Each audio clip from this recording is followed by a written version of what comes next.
it clear. No master's crown, no lies obeyed. No truth for sale, no debts unpaid. We hear the hiss beneath the tone. We claim the ground we stand upon. Truth, no chains, no knees, no lies.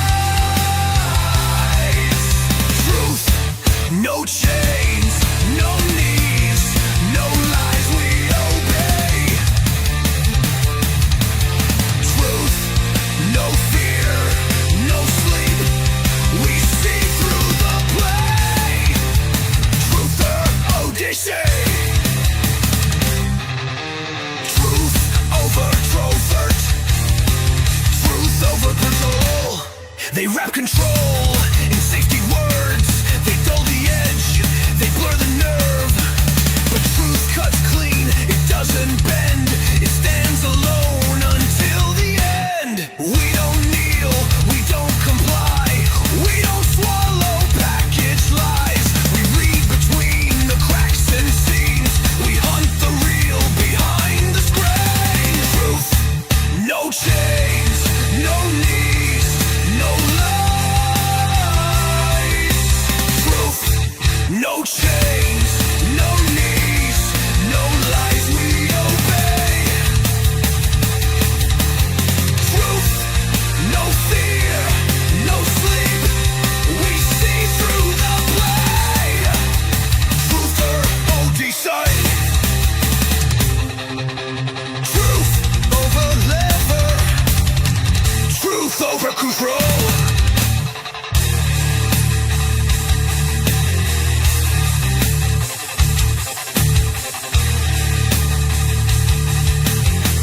Seeking truth in a world full of disinformation and indoctrination.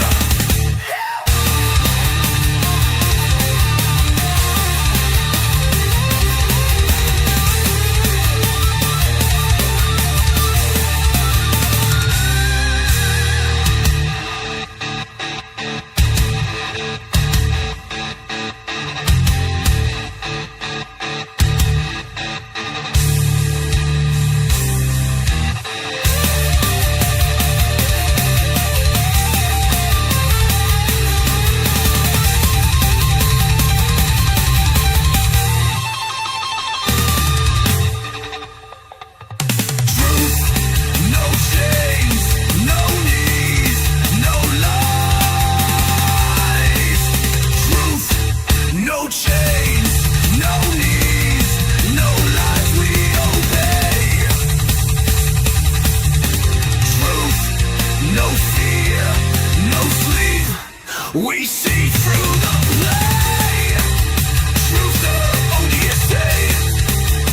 Truth over covert, truth over control.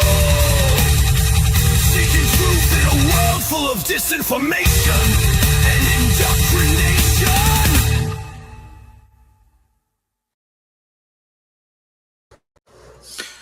Hello. How we all doing? This is the Truther Odyssey, where we seek the truth in a world full of disinformation and indoctrination. I am, as always, your host, the Truth Talker, Jacob Eggers. We got a doozy. It's kind of following up with the live stream we did yesterday, and I usually don't do live streams back to back, like 2 days in a row, right? Usually after I do a live stream, I spend the next day making clips out of that live stream, which, as a solo operation, I make the clips myself, and then it's pretty time consuming getting thumbnails, creating thumbnails for each freaking clip, and usually it's an all day process depending on how many clips I deem as worthy out of one live stream. But I haven't made any clips from yesterday's live stream. Getting ready for this one, which, like I said, it's pretty much a follow up from yesterday's. Before we get into subject matter, I felt like maybe we should open up with scripture, read from the Holy Bible, if you don't mind. I'd like to do that. I think it'd be beneficial for all of us if we heard from the Word of God and just start off the program on a good note and let it resonate with us. I'm going to be reading out of the Gospel according to John in chapter 8, and I'm going to start with verse 31, and I'm going to read all the way to verse 59 to the end of the chapter. So bear with me as I read this. So Jesus said to the Jews who had believed him, "If you abide in my word, you are truly my disciple, and you will know the truth, and the truth will set you free." They'd answer him, "We are offspring of Abraham and have never been enslaved to anyone. How is it that you say you will become free?" Jesus answered them, "Truly, truly, I say to you, everyone who practices sin is a slave to sin. The slave does not remain in the house forever, the son remains forever. So if the son sets you free, you will be free indeed. I know that you are the offspring of Abraham, yet you seek to kill me, because my words find no place in you. I speak of what I have seen with my father, and you do what you have heard from your father." This is their reply. They answered Jesus, "Abraham is our father." Jesus said to them, "If you were Abraham's children, you would be doing the works Abraham did. But now you seek to kill me, a man who was told who has told you the truth that I heard from God. This is not what Abraham did. You are doing the works of your father." They said to him, "We are not born of sexual immorality. We have one Father, even God." Jesus said to them, "If God were your Father, you would love me, for I came from God, and I am here. I came not of my own accord, but He sent me. Why do you not understand what I say? It is because you cannot bear to hear my word. For you are of your father, the devil, and your will is to do your father's desires. He was a murderer from the beginning and does not stand in truth, because there is no truth in him. When he lies, he speaks out of his own character, for he is a liar and the father of lies. But because I tell you the truth, you do not believe me. Which one of you convicts me of sin? If I tell the truth, why do you not believe me? Whoever is of God hears the words of God. The reason why you do not hear them is that you are not of God." Jesus answered him, "Are we not right in saying that you are a Samaritan and have a demon?" Jesus answered, "I do not have a demon, but I honor my Father, and you dishonor me. Yet I do not seek my own glory. There is one who seeks it, and he is the judge. Truly, truly, I say to you, if anyone keeps my words, he will never see death."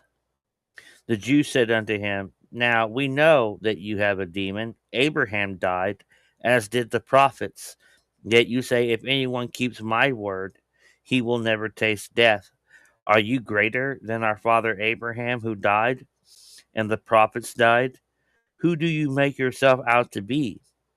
Jesus answered, If I glorify myself,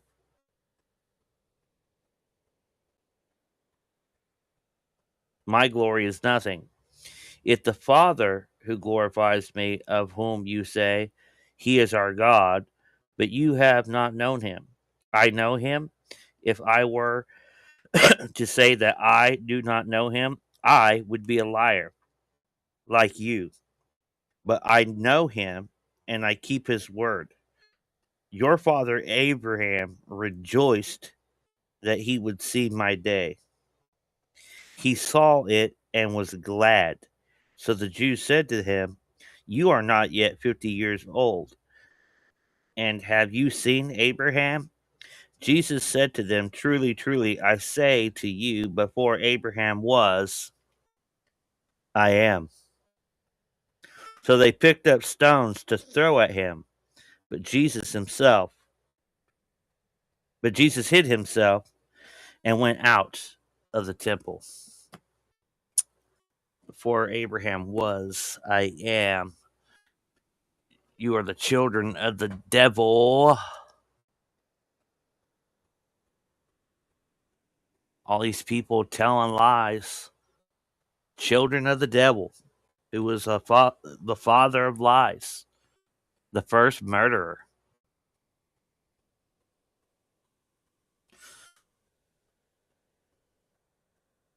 The truth shall set you free, right?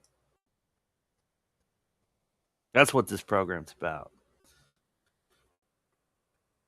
The truth shall set you free from sin. Mm, that's good news right there. A lot of bad news going in the world, which is filled with lies. And who's the father of that?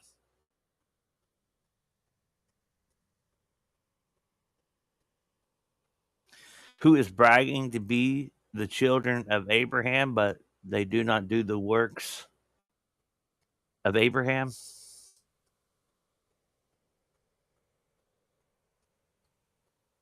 But yet constantly lie.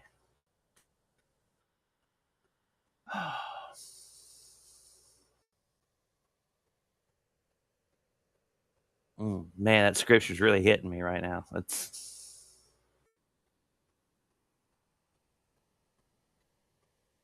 kind of just letting it resonate on the heart,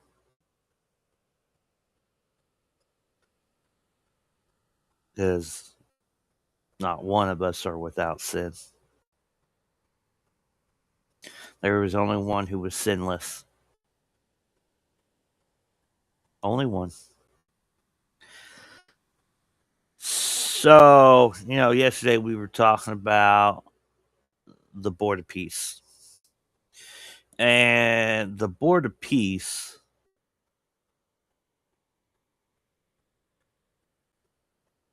is, how to word this, looks like the chief cornerstone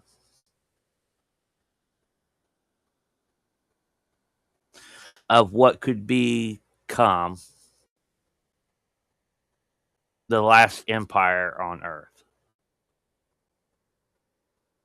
An empire is coming. There is one more empire to come, and it will encompass the globe. No empire will ever surmount to what is about to come. They will all be pale in comparison. Matter of fact, this empire is the feat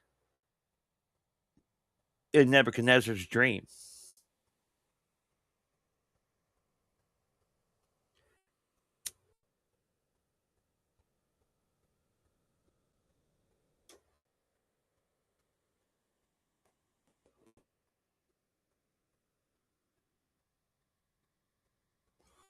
That's the ticket. Yes, this feat is this empire. Is this last final empire will be the feat in Nebuchadnezzar's dream. It's partly of iron, partly of clay, right?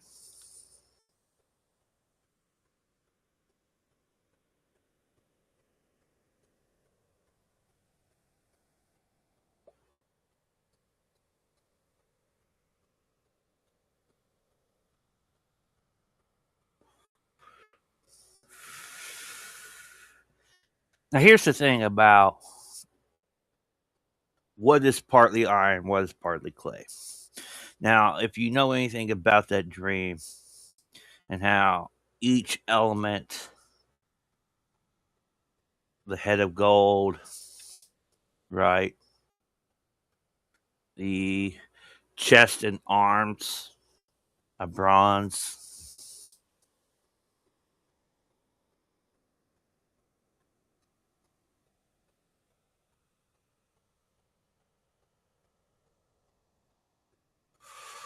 the hip and upper thighs of silver, gold, Babylon,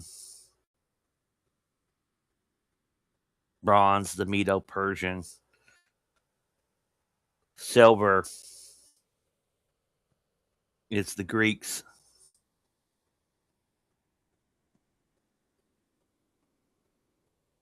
and then the legs of iron.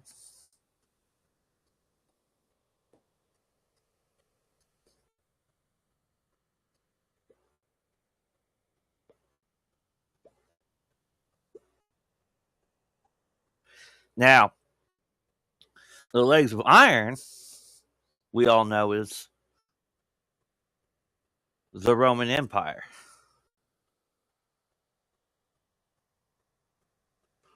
But the feet are partially iron, partially clay. Why that's significant? Partially strong, partially soft.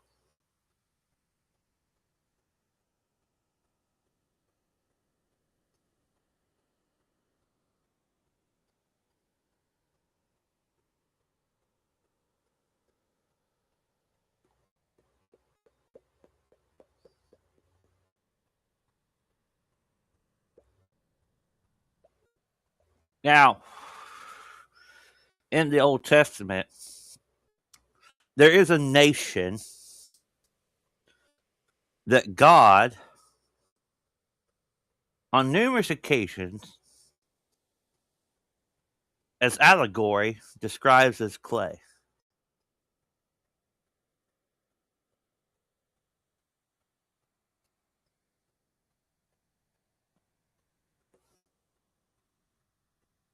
Miry clay.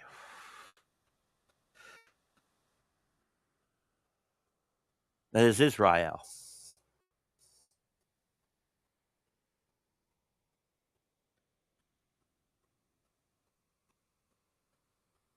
Let me.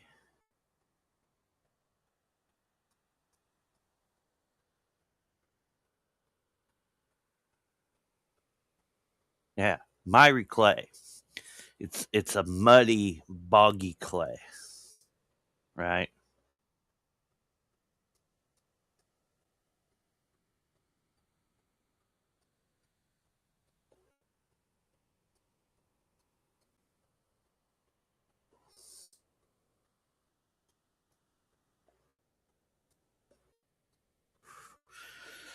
Uh, miry clay in scripture is thick, sinking mud, right? It's really not a pleasant thing to be working with.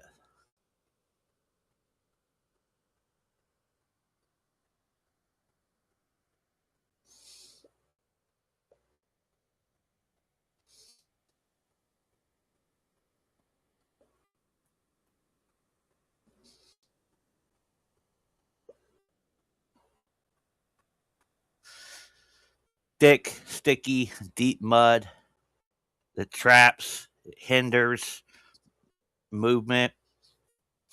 It's symbolizing overwhelming life struggle, sin, spiritual bondage, right? In Jeremiah, the Lord sends the prophet Jeremiah to the potter's house, right?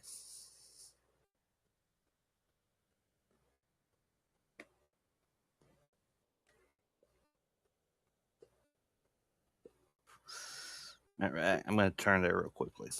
I believe it's Jeremiah chapter 29.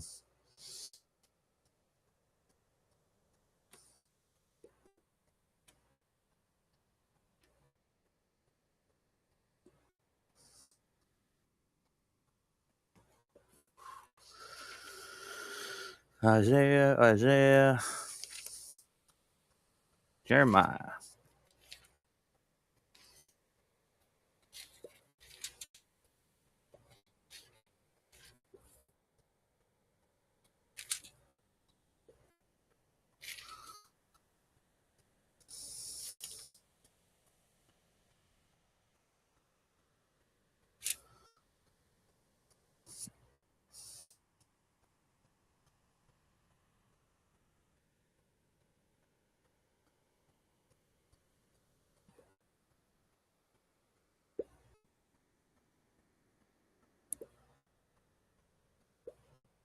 Mm.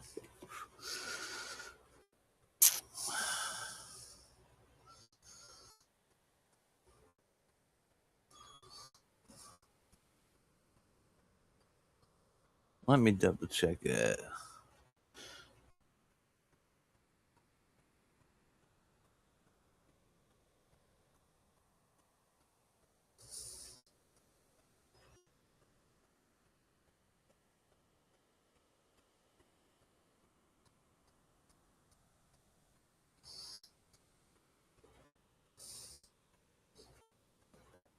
$18. Yeah, I had that mixed up with was thinking I know the thoughts I have for you, good and of evil. Jeremiah 18. Yeah.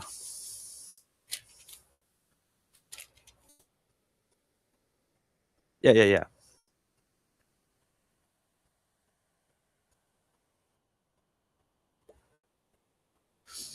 Where the Lord came to Jeremiah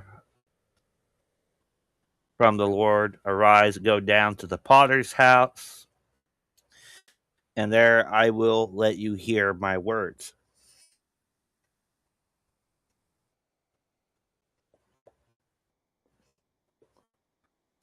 So I went down to the potter's house, and there he was working at his wheel.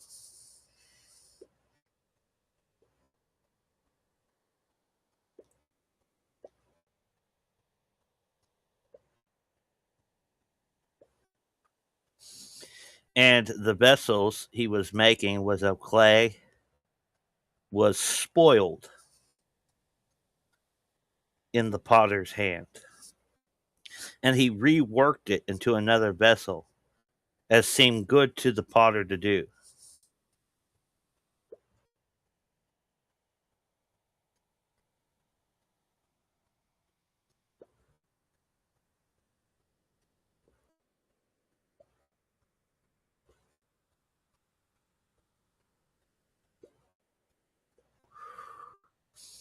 And the word of the Lord came to me, O house of Israel, can I not do with you as this potter has done, declares the Lord? Behold, like the clay in the potter's hand, so are you in my hand, O house of Israel.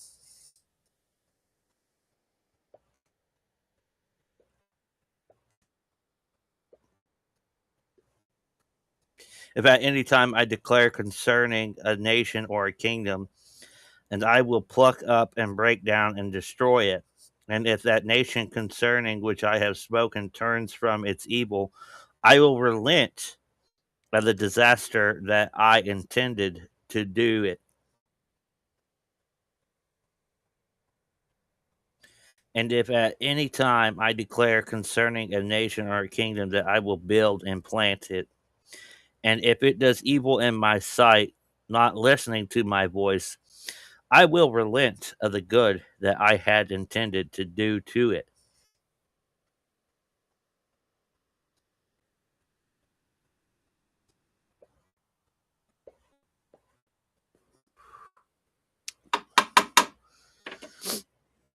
Now therefore say to the men of Judah and the inhabitants of Jerusalem, thus says the Lord, behold, I am shaping disaster against you and devising a plan against you. Return every one from his evil way, and amend your ways and your deeds. But they say that is in vain. We will follow our own plans, and we will every one act according to the stubbornness of his evil heart.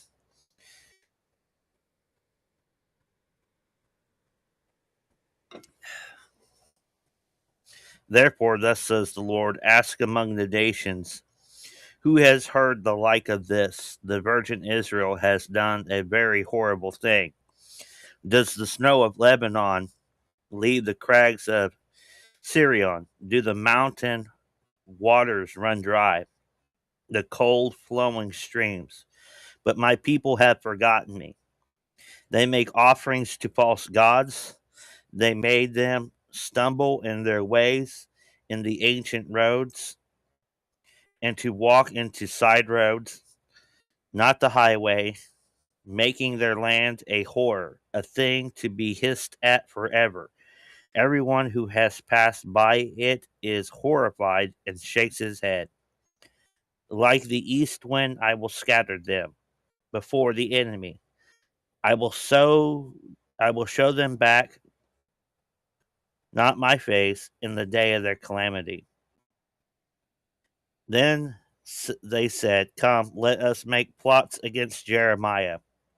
For the law shall not perish from the priest, nor counsel from the wise, nor the word from the prophet. Come, let us strike him with the tongue, and let us not pay attention to any of his words. Hear me, O Lord, and listen to the voice of my adversaries. Should good be repaid with evil? Yet they have dug a pit for my life. Remember how I stood before you to speak good for them and turn away your wrath from them. Therefore, deliver up the children to famine. Give them over to the power of the sword. Let their wives become childless and widowed. May their men meet death by pestilence, their youths be struck down by the sword in battle. May a cry be heard from their houses when you bring the plunderer suddenly upon them. For they have dug a pit to make me and laid snares for my feet. Yet you, O Lord, know all their plotting to kill me. Forgive not their iniquity, nor blot out their sin from your sight. Let them be overthrown before you. Deal with them in the time of your anger. It's not a good sounding passage there, folks. So Israel, and here's the context in that, right? Here's the context: is that we get back to Nebuchadnezzar's dream, which ironically, two passages before this, two chapters before this, Jeremiah is warning Israel that the yoke of Nebuchadnezzar is coming and there's nothing you can do to stop it. The Lord's mind has been made up. The yoke of bondage is coming.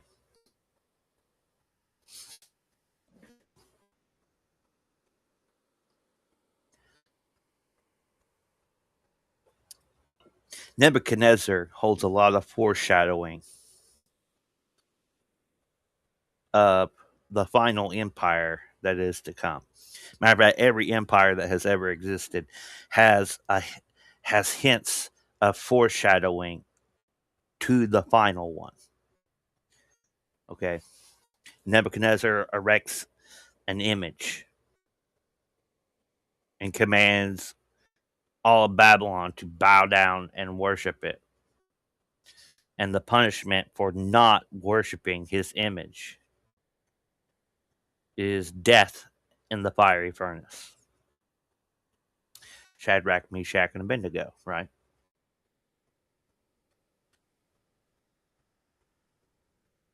Israel is that miry clay.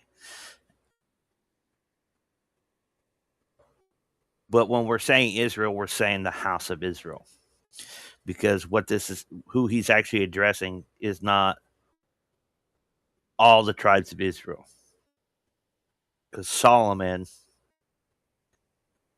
and his sin, when he offered incense to Asherah, God told him that when he dies, the kingdom that his father had built would be split into two. The kingdom of the north, Israel. The kingdom of the south, Judea. So modern day Israel is technically Judea. They are the tribe of Benjamin and the tribe of Judah.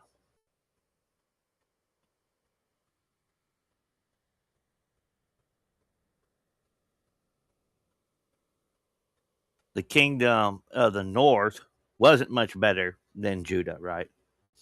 They end up becoming taken captive by the Assyrians. The kingdom of Judah becomes captors of Nebuchadnezzar. The Samaritans are the kingdom of the north, Israel, who began to intermarry with the Syrians.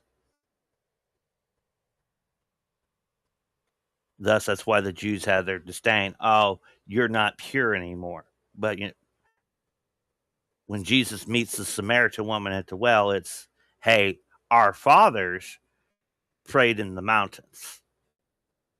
Our father Jacob made this well. The Samaritans are of the household of Israel. They're just not pure blooded anymore. They're not pure Israelites. They're not pure Hebrews.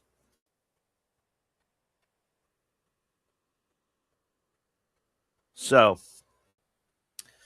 Judah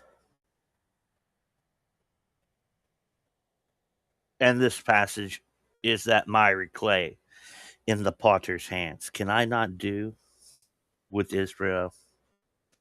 Now, the final empire is partly clay, partly iron. The Roman Empire was the legs of iron. The final empire is a mix of both. And in a previous live stream we did on our channel on Rumble, so if you are watching this on BitChute, I suggest that when you have the time, go over to the Truther Odyssey media channel on Rumble and find that live stream. It's not hard to miss. We did a lot of stuff on the whole red heifer sacrifices last year, and the news surrounding the third temple.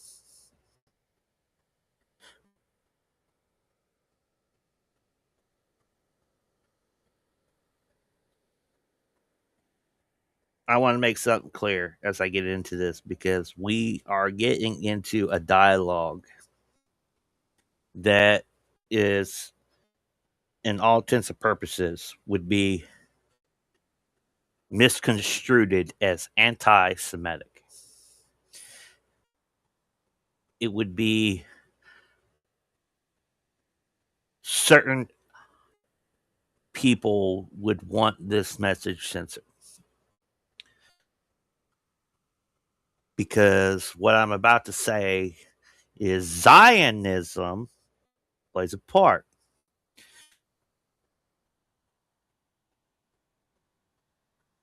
Not all Orthodox Jews supports Zionism.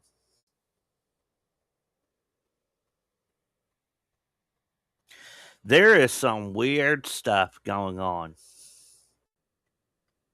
when it comes to talking about Jews.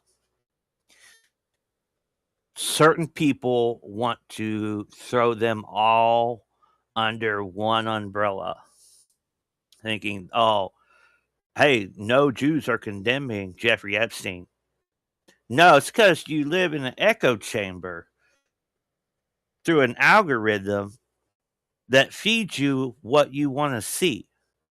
You don't want to see Jews speaking out and condemning Jeffrey Epstein. I have seen Jews condemning Jeffrey Epstein. And you may not even realize the person's a Jew.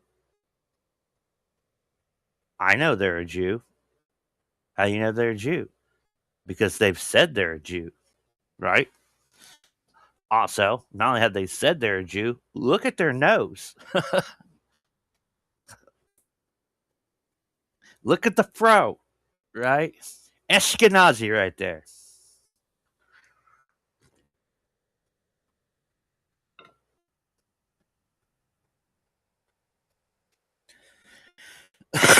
The crazy part is the Jews who publicly speak out against Zionism are very faithful to Torah, right? And they believe that Zionism is not Torah.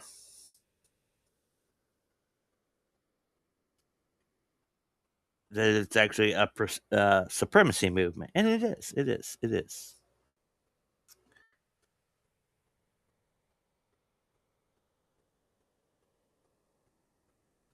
There have been hints of it throughout history, but it hasn't really become what we consider Zionism till post World War II.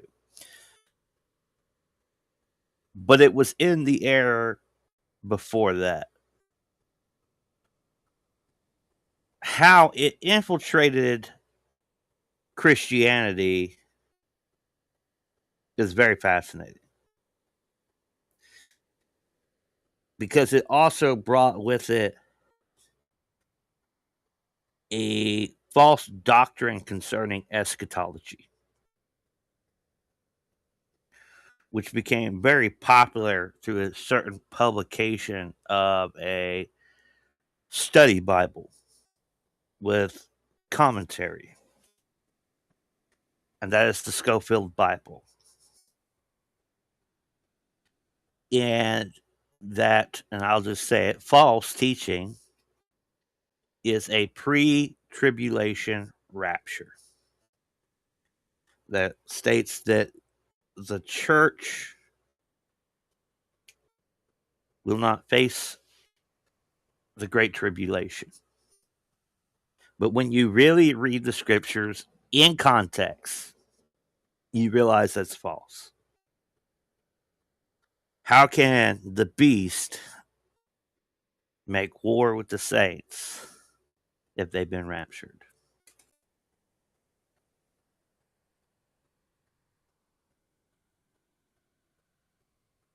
Remember, this program has always been a biblical worldview. That's why we're in scriptures, we're reading scriptures, we're looking at what's going on.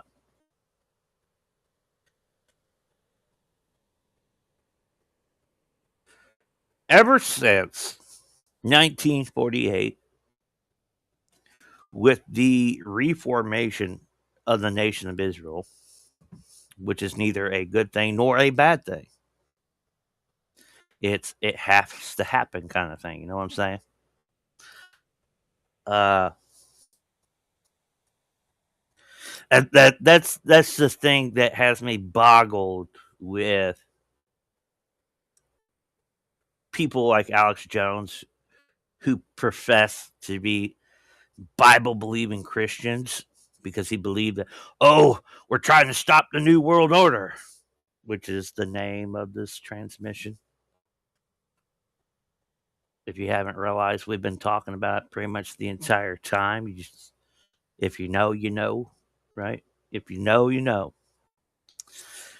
The oxymoron in him saying we're trying to stop, and here recently, oh, we've done it. We've stopped the New World Order. It's done. It's dead. And I replied, so you're calling God a liar? You're saying that no, Jesus isn't coming back? That the Antichrist will never happen? When you say we've killed the New World Order, you're a liar. And FYI, here's a recommended reading material I suggest for you guys. It's called The New World Order, A Strategy of Imperialism by Sean Stone. You need to read this. This is a fascinating book. Henry Kissinger's in here a lot. Right? And not too long ago, Donald J. Trump had Henry Kissinger in the White House. Yeah, it's a good friend. Good friend. We hanged out at a lot of the same New York scenes. I'm just sharing this mission. It makes me think I need to go look into Henry Kissinger and the Epstein files and see what we can come up with. I bet his name's one of the heavily redacted names that we will never see. He's probably one of the people that's being protected as well. Who, unrelated subject, is also Das Jew, right?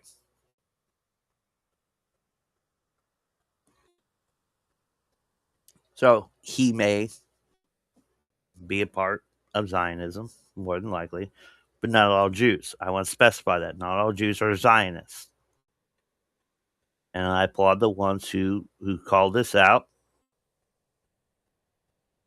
who infiltrate the church and with this false Zionist Christian eschatology has duped so many. Remember,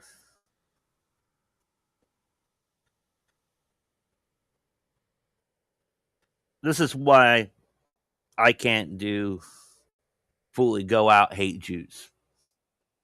But at the same time, also recognize that there is a certain element in Judaism that does not love you if you are a Christian, does not love the Messiah, has utter disdain for him.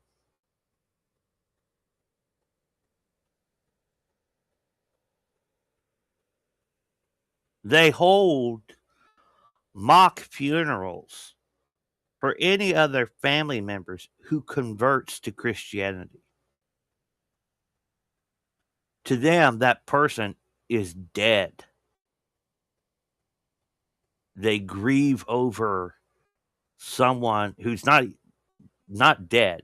Matter of fact, who is more alive than they have ever been in their entire life. They have found the resurrection and the life, and yet you hold a fake funeral for that.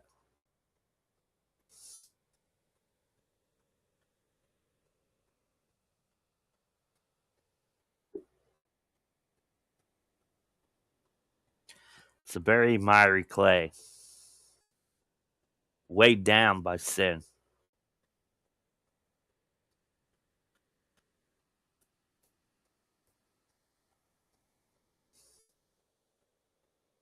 Now we look at the current world.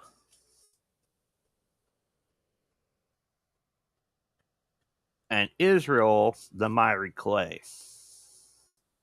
is yoked up with nations that are controlled by the offsprings of Rome.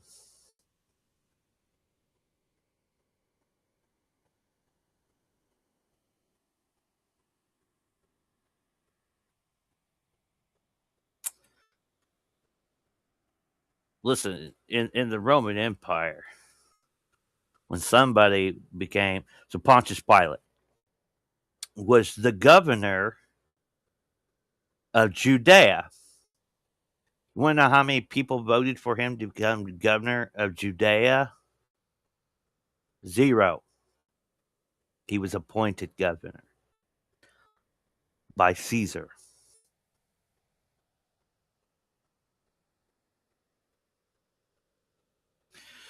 Guess what the Board of Peace is going to do?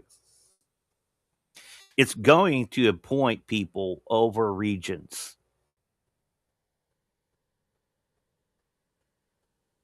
And they will govern those regions without election. Donald Trump is now chairman of the Board of Peace till death for life.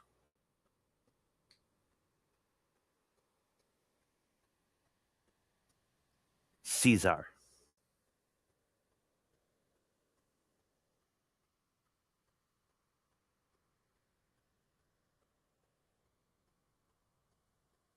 He doesn't need to win a third election.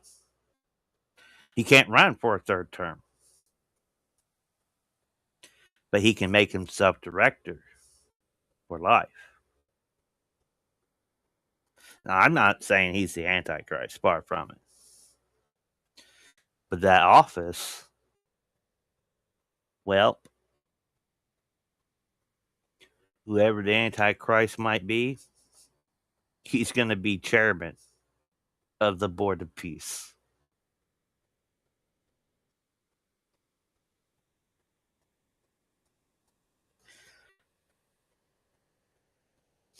Let me show you something, right? So from 1948, 3 words kept being brought up.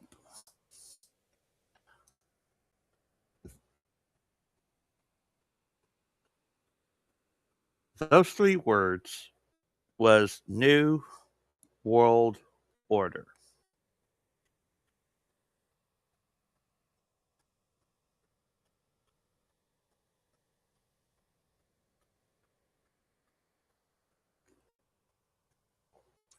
Let me look into something real quick.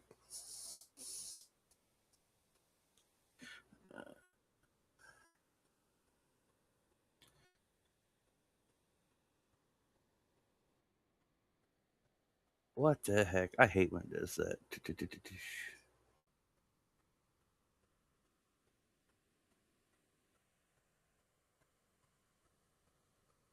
Bear with me while I'm trying to look this up.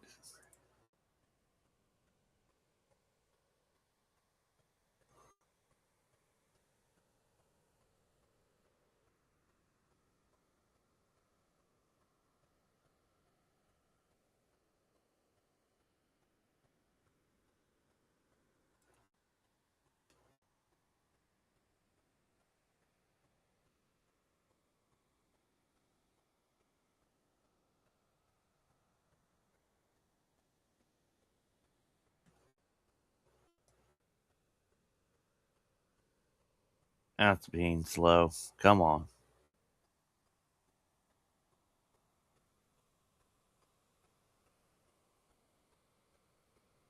I don't know if I did this earlier.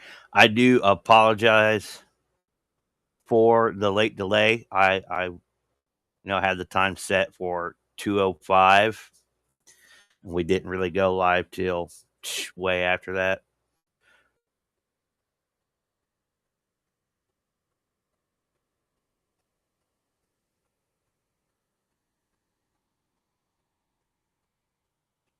Okay, so before 1948, the phrase already existed. Here, you're gonna love this. You're gonna love this, right? 1918 and 1919. Woodrow Wilson, who started the Federal Reserve, by the way, right? Uh, After World War One, Wilson used New World Order type language when promoting leagues of nations. He meant a new international system to prevent wars. 1945 1948, after World War II, major shift, United Nations, Bretton Woods system, NATO in 1949, Israel founded in 1948, U.S. becomes a global superpower.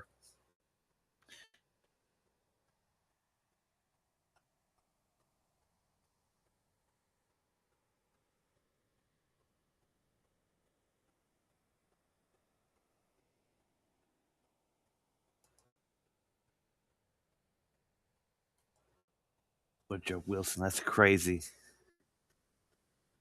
That's really crazy.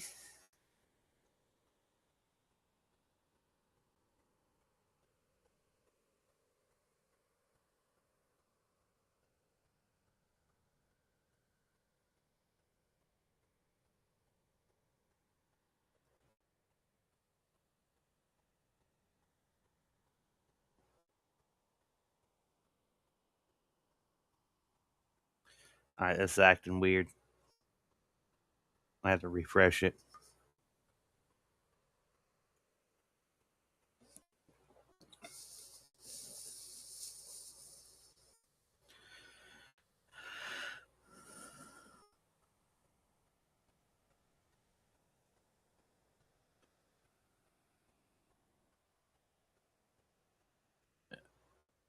From this point forward, the world order isn't philosophical, it's institutional. This is when leaders start talking openly about global rules, international enforcement, permanent alliances, never again frameworks. After 1948, the phrase takes off.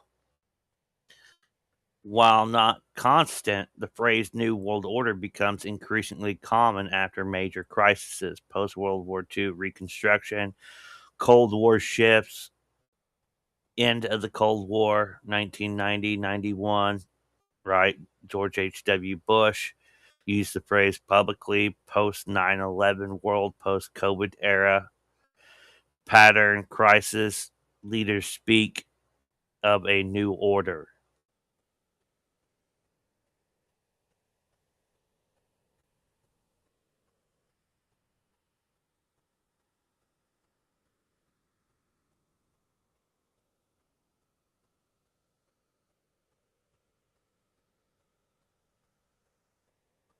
Yeah, so the idea of the New World Order didn't start in 1948, but after World War II, it stopped being theory and started becoming policy.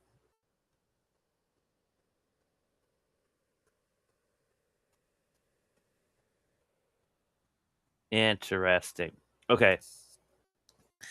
So there's a reason we're talking about this, and it's not just because, oh, the Board of Peace.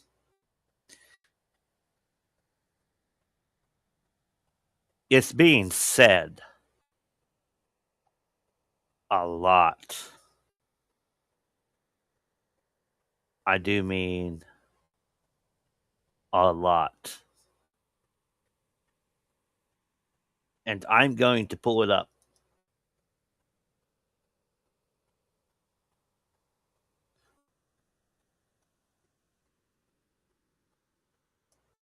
Yeah, no, I saved that to watch later. Here we go. That's the video.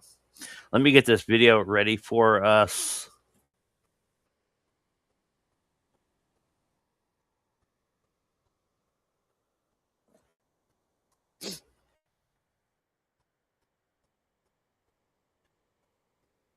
So go here. We're going to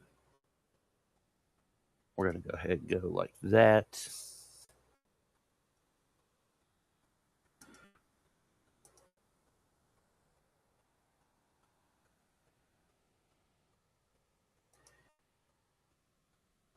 We want the big boy full screen. That says, what are we talking about Iran for? What do you mean? America first. Let's focus on our own problems, affordability, all these things. Sure. They think President Trump spent too much time focused on overseas issues anyway, and they definitely don't want to get involved in Iran. And then there's a larger faction, another faction that is also large, that's more neocon-y, that says we missed an opportunity, we let those protesters down, you know, the window's closing, we should be more aggressive militarily there right now. Where do you fall? Well, so first of all, I hear the criticisms out there that the administration is too focused on foreign policy. I just have to defend the president. I don't think that's true. I think that certainly when you're the president of the United States, you do have to conduct foreign policy. We're the most powerful country in the world. But what I see him every day, he's laser focused on how do we make the American people more prosperous and more secure in their own country. That's what our immigration policy is about, which we've taken a raft of crap over. That's what our crime policy is about. That's, even the foreign policy stuff, much of the president's foreign policy has been focused on reshoring industry, on using tariffs to force people to reinvest in the United States of America. So the global criticism, I just don't think people look, the president is going to have to engage in foreign policy, but this president, I think, is much more focused on the home front than any president in my lifetime. And he's gotten a lot. I mean, look, $18 trillion in new investment. The country's finally starting to reindustrialize. $18 trillion from other countries who are investing into the United States. In the United States of America. That has been the exact opposite for building companies. Let's listen to more. All right. Our entire lives, Megan, it has been American money building factories overseas. Now it's other money coming in to build factories for American workers and the American people. That's big. By the way, we're not going to see the full benefits of that for years, maybe even a decade, but that's the sort of... Listen, we may not see it for years or a decade, right? Which to me means you're never going to see it, because all that money that's coming in is already going back out to other nations, going to Israel, going to Ukraine, not to you. Investment in the country that really pays long-term dividends. Now, Iran specifically, what should we do with Iran? Okay, a couple of things. First of all, it's the president's decision. He will ultimately decide how we handle this particular Iranian situation, just like he decided on Operation Midnight Hammer. War. What he has been very clear on, if you go back to 2015, 2016, 2021, 2025, the president has said consistently, we can't let these people have a nuclear weapon. Now, why? Why does that matter to America? Number one, the world's largest state sponsor of terrorism.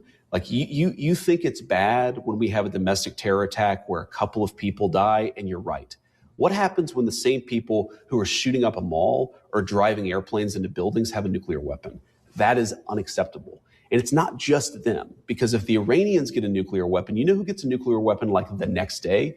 The Saudi Arabians, and then somebody else in the Gulf Arab state. And so you have nuclear proliferation on a global scale. The biggest threat to security in the world is a lot of people having nuclear weapons. So what the president has said is Iran's not going to get a nuclear weapon. We're going to work with China and Russia and any country, whether they're a friend or whether we're a little more competitive, to try to draw down the amount of nuclear weapons that exist in the world. I think that's the most important thing you could do for peace and stability.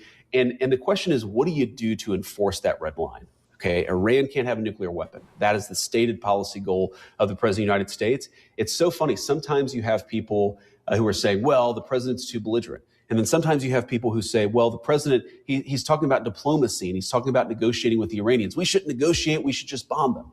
What the president's going to do is he's going to keep his options open. He's going to talk to everybody. He's going to try to accomplish what he can through non-military means. And if he feels like the military is the only option, then he's ultimately going to choose that option. I'm not, obviously, even if I knew what we were going to do, I would not tell you and your many millions of listeners. But I feel like people have to remember that this is not about look, I grew up in the Iraq generation. I literally, I enlisted in the Marine Corps as an idealistic young kid right after 9/11. I went to Iraq in 2000, or I enlisted in 2003. I went to Iraq in 2005. I am very cognizant that the Middle East leads to quagmires. Trust me, so is the President of the United States, and we're hearing that. We know that's out there, but more importantly, we know the history, and the President he has no interest in repeating the history of Iraq. What he does want to make sure is that there's a totally separate issue, which is you don't let crazy people get nuclear weapons and then lead to a nuclear arms race all over the world. You tell me whether this is about nuclear weapons right now or not. But what we're seeing in Iran is these protests on the street, not as much anymore because they've been killing a lot of the protesters.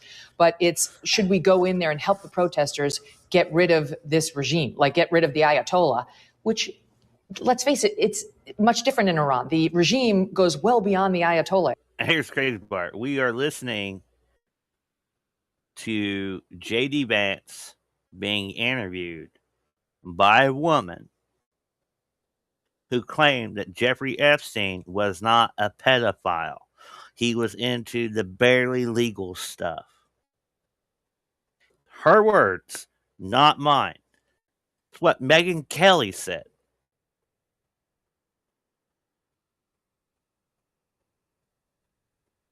And Megyn Kelly has refused to even mention the Epstein files since they've dropped. Has not touched it. It's not like Venezuela where we take out Maduro. It's a lot more complex. Even if we got rid of the Ayatollah, there'd be a whole bunch of others just like him, part of the regime. And so, yeah, just like the last cartel. thing most Americans want to hear is what we heard in Venezuela, which is now we're running Iran. Yeah. The president is very aware of all this stuff, Megan, but I'll tell you, protests, counter regime. I mean, look, in a perfect world, would I love it if a bunch of freedom-loving Iranians, who, by the way, are amazing, they're brave people. If you know anything about the Persian people, they're like an incredible group of human beings. If they took over their own country and had a government that was much more friendly to the United States of America, would that be a good thing? Absolutely. That would be a good thing. But fundamentally, what the president has always been focused on, even with this most recent round of protests, you saw, I think his most recent truth, or at least one of the more recent communications he made about Iran, it's nuclear weapons base. We are still focused on this question of ensuring they don't get a nuclear weapon. And here's the good thing. Because of what happened last summer, I feel 100% confident that even if the Iranians were rushing towards a nuclear weapon, they couldn't get one during the Trump administration. But we're not worried about the next 3 years. We're worried about the next 30 years. Mm-hmm. We have to make sure that you don't look. What I really worry about, and I think this is, obviously I disagree a lot with Bill Clinton. But Bill Clinton fundamentally decided, you know what, we're just going to let North Korea have a nuclear weapon. We're not going to do anything to stop it. What happens if 30 years from now, the number of nuclear countries, it's less than 10, maybe about 10? What if it goes to 100? What if every military in the world has a nuclear weapon? What if a crazy person gets elected in some random outpost of the world that you and I couldn't even find on a map, and now all of a sudden a crazy guy has access to nuclear weapons? Nuclear proliferation, that is very much a bad thing and something an America First foreign policy should focus on. That is certainly where the president is most worried about. When it comes to defending the homeland, the president. Everyone should have the opportunity to experience the career that they love, have the space to be able to learn new skills. The president's been looking northward to Greenland and to Canada, but he's been very focused on Greenland. Yes. And you tell me what we got that made him say, okay, now I'm happy. Because he gave that speech at the UN, like, we need to have Greenland and we need to own it because no one would defend something on lease. Yeah. But then by the end of the UN summit, he came out saying that we're satisfied. But we seem to only have gotten permission that we might have had already to build more military bases on a couple of their outposts. No, we definitely have gotten much more than we initially had. So first of all, again, I think it's important to define the interest here. Greenland is very important to America's national security. Our entire missile defense system, by the way, would be inoperable if the Russians or the Chinese controlled Greenland. So God forbid, I don't think it's going to happen, to be clear, but God forbid some foreign country launches a missile, an ICBM at the United States of America. We couldn't defend ourselves if a foreign country controlled Greenland. And by the way, the Chinese and the Russians have both expressed an interest in controlling Greenland. Okay, so what is the defensive mechanism for Greenland? You have a population of about 60,000 people on a massive territory, right? That's like the size of my hometown, and I didn't grow up in a big town. And then on top of that, you have Denmark, which has been one of the better NATO allies, to be clear, but has still radically underinvested in security compared to the Russians and the Chinese. So the president has said very simply, we are on the hook for this island. Like it's one of those unwritten rules that everybody knows that if the Chinese or the Russians affected one of our critical missile defense systems, we would necessarily defend that, but we're not getting anything for it. This is an unfair situation. The United States has no ownership over this island, and we don't get any of the benefit. So let's actually rewrite the rules here a little bit and say if the United States is going to protect the entire world's missile defense system, primarily our own, but other people benefit from it, we should get some benefit from the bargain. Now, it's interesting because I actually was sitting in this room, one of the rare times I've used this ceremonial office for official business. Me and Marco and a lot of the leaders from Denmark and Greenland had a great conversation. And it's funny when you see— Is this one where they ran for their cigarettes when they exited the building? Maybe. Yeah, I think they did. They were stressed. I did not follow up. I did not see what they did afterwards. We had a good meeting. It's so funny to me because the Europeans, they're so friendly in private and they're willing to make a lot of accommodations. And then publicly, they attack us and they say, we're not going to work with the Americans. We're not going to do anything with the Americans. I'm sorry, it's all bogus. We all know, everybody knows that this situation is going to come to a resolution. I think it's going to be a resolution that's good for Europe. Most importantly, it'll be a resolution that's good for the United States of America. But the idea that they haven't made any accommodations or concessions to the United States, it's not true. Are we at the beginning of a new world order where we move away from Europe and Here we toward go. anything else? Maybe even potentially Russia, if we can get past what's happened here.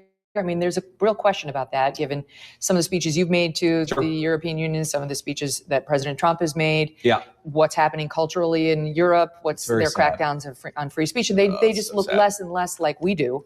Yeah. And there's a real question about whether there's a massive shift happening now in terms of world alliances long term. Well, there's definitely, I think, a new world order. I think the president has sought to it. There's a new world order in trade. There's a new world order in globalization and the way that we invest in our economy versus, foreign supply chains.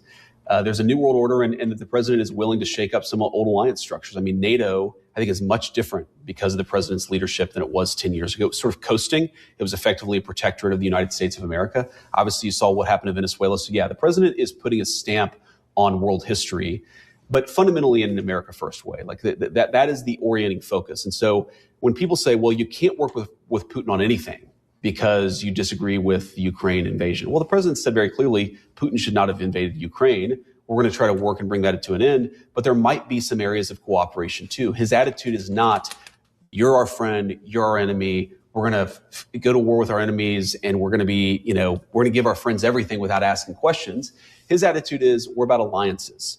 And you could have a country where we have a 90% aligned interest, but we're going to disagree on 10% of issues. Meanwhile, we may disagree with Russia on a lot, but we may agree on some things. And I do think that is a fundamental reorientation.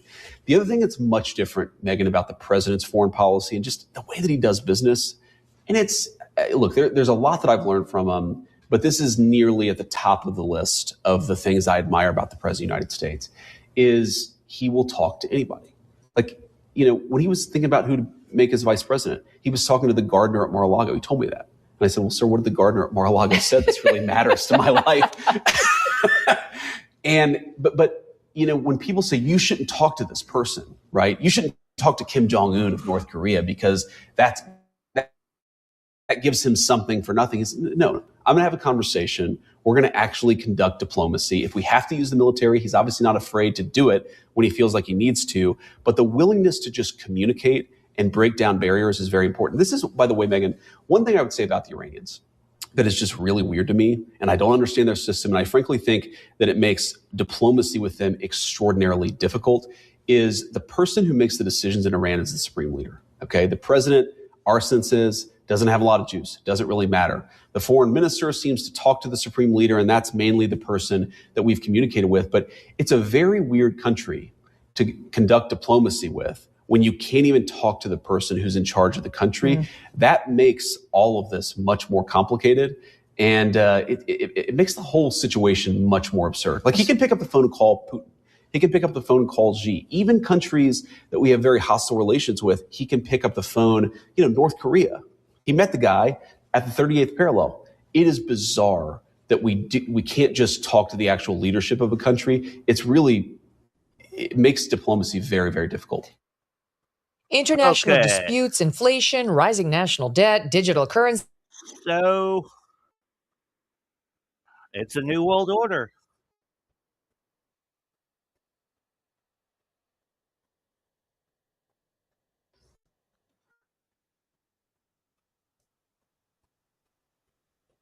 And they're not even hiding it.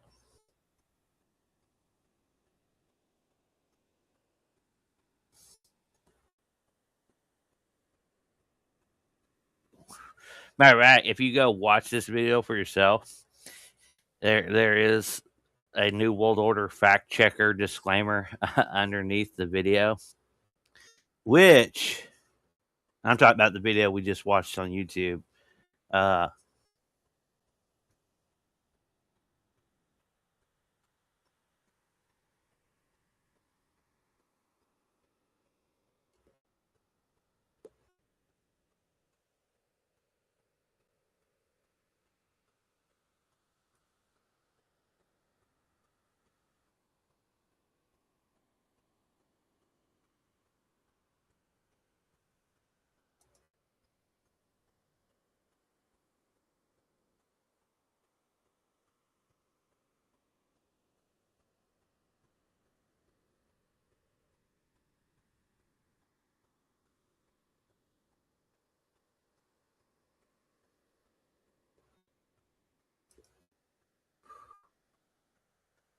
Let me see. See if they've slapped one on this live stream so far, because it is titled New World Order. Yep, they did. They absolutely did. That's funny. Here we go. Let me show you. That's funny.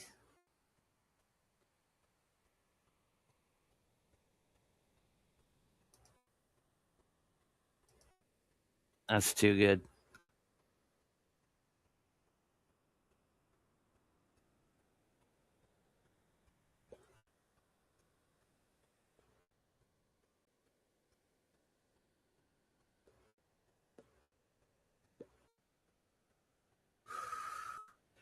Oh, that's weird. They fucking hit it.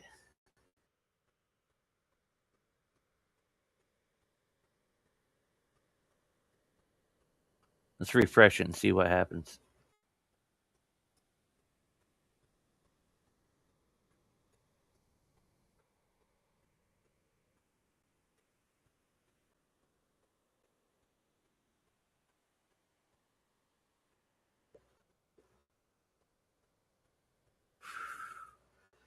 Come on, Betsy. Let's re.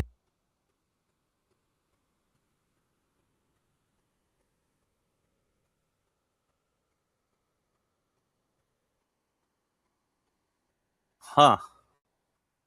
It was there. I bet if I stop sharing the screen, it'll show back up. Let's find out. Oh, I wonder if that had something to do with it. It was there. That's weird. Very weird. But I don't care. I'm used to freaking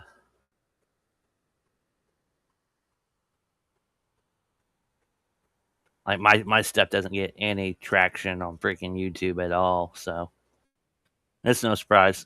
That's why I don't really care about the monetization and whatnot, because I'm like, yeah, no, I'm shadow banned everywhere. Like the live stream on the Epstein files, the Branson factor, which was 3 days ago, no views.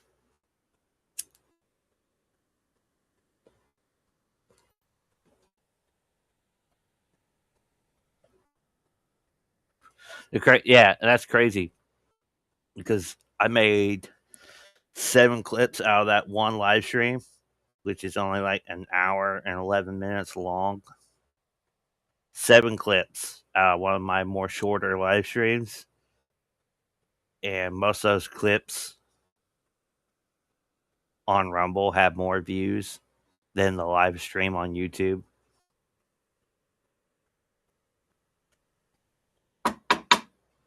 It's because I said all the no words. I say pedophiles. I say Epstein. I say all the trigger words to prove if you say it, they'll suppress it.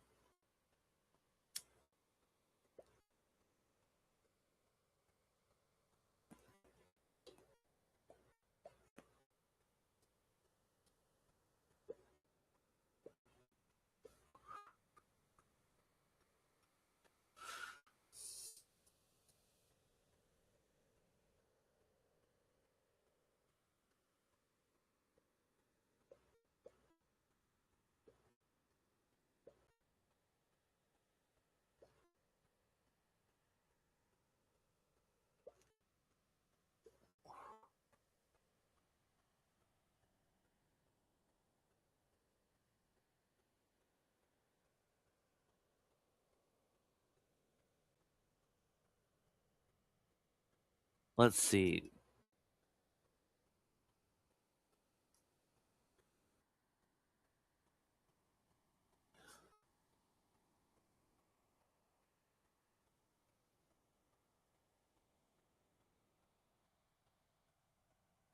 The problem with searching New World Order is you're going to get some shit that is unrelated because the name's tied to pro wrestling. which I did make sure to add that to the thumbnail.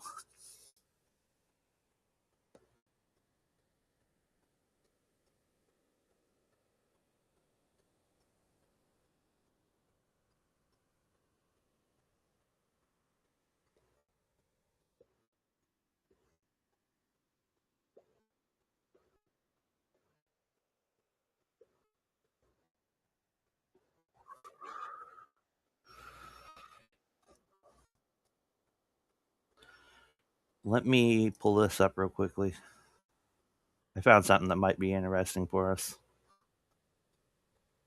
I also want to read some stuff out of this book as well from Sean Stone.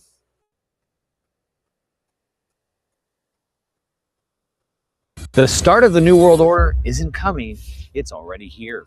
For years, talking about a New World Order would get you called out as a conspiracy theorist, but not anymore. The most powerful people on the planet just stood on a stage at Davos and said it out loud.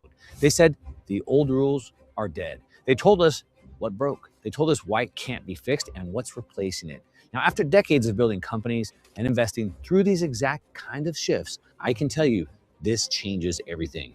And what no one is connecting yet, that's the part you can't miss. So let's go. All right, let's jump right into it. I got a lot of data to get through with you today, and everything's changed. And we're going to talk about how it applies to you and our investing framework moving forward. But first of all, let's go back to the New World Order, which just sounds like a conspiracy. You've heard that for years. Of course, if you're watching this channel, you maybe have believed in it. However, it's no longer a conspiracy. It's no longer a part that is trying to maybe be explained away. As a matter of fact, the world's elite, the people that run the world leaders, they were in Davos at the World Economic Forum, and they just told us. They said the quiet part out loud. Let me be direct. Yep. We are in the midst of a rupture, not a transition. Is unraveling at breathtaking pace. This new world of great powers is being built on power. The old order is not coming back. Maybe one of the most influential globalists.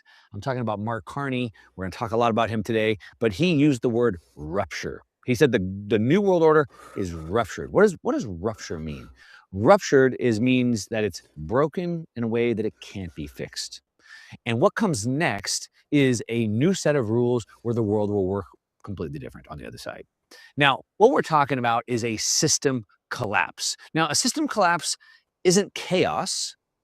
A system collapse just means the old system collapses and a new system replaces this.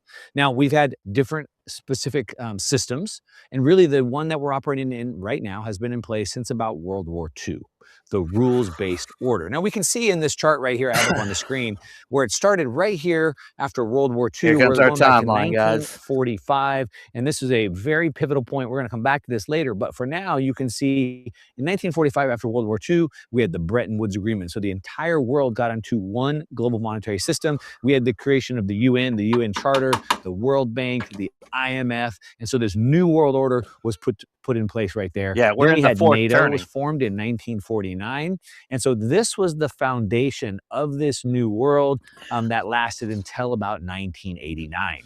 We can see then things continued. We saw in Which is the year I was 1971 born. Bretton Woods, the agreement, the global monetary system agreement that was put in place was shattered. The end of gold happened right here.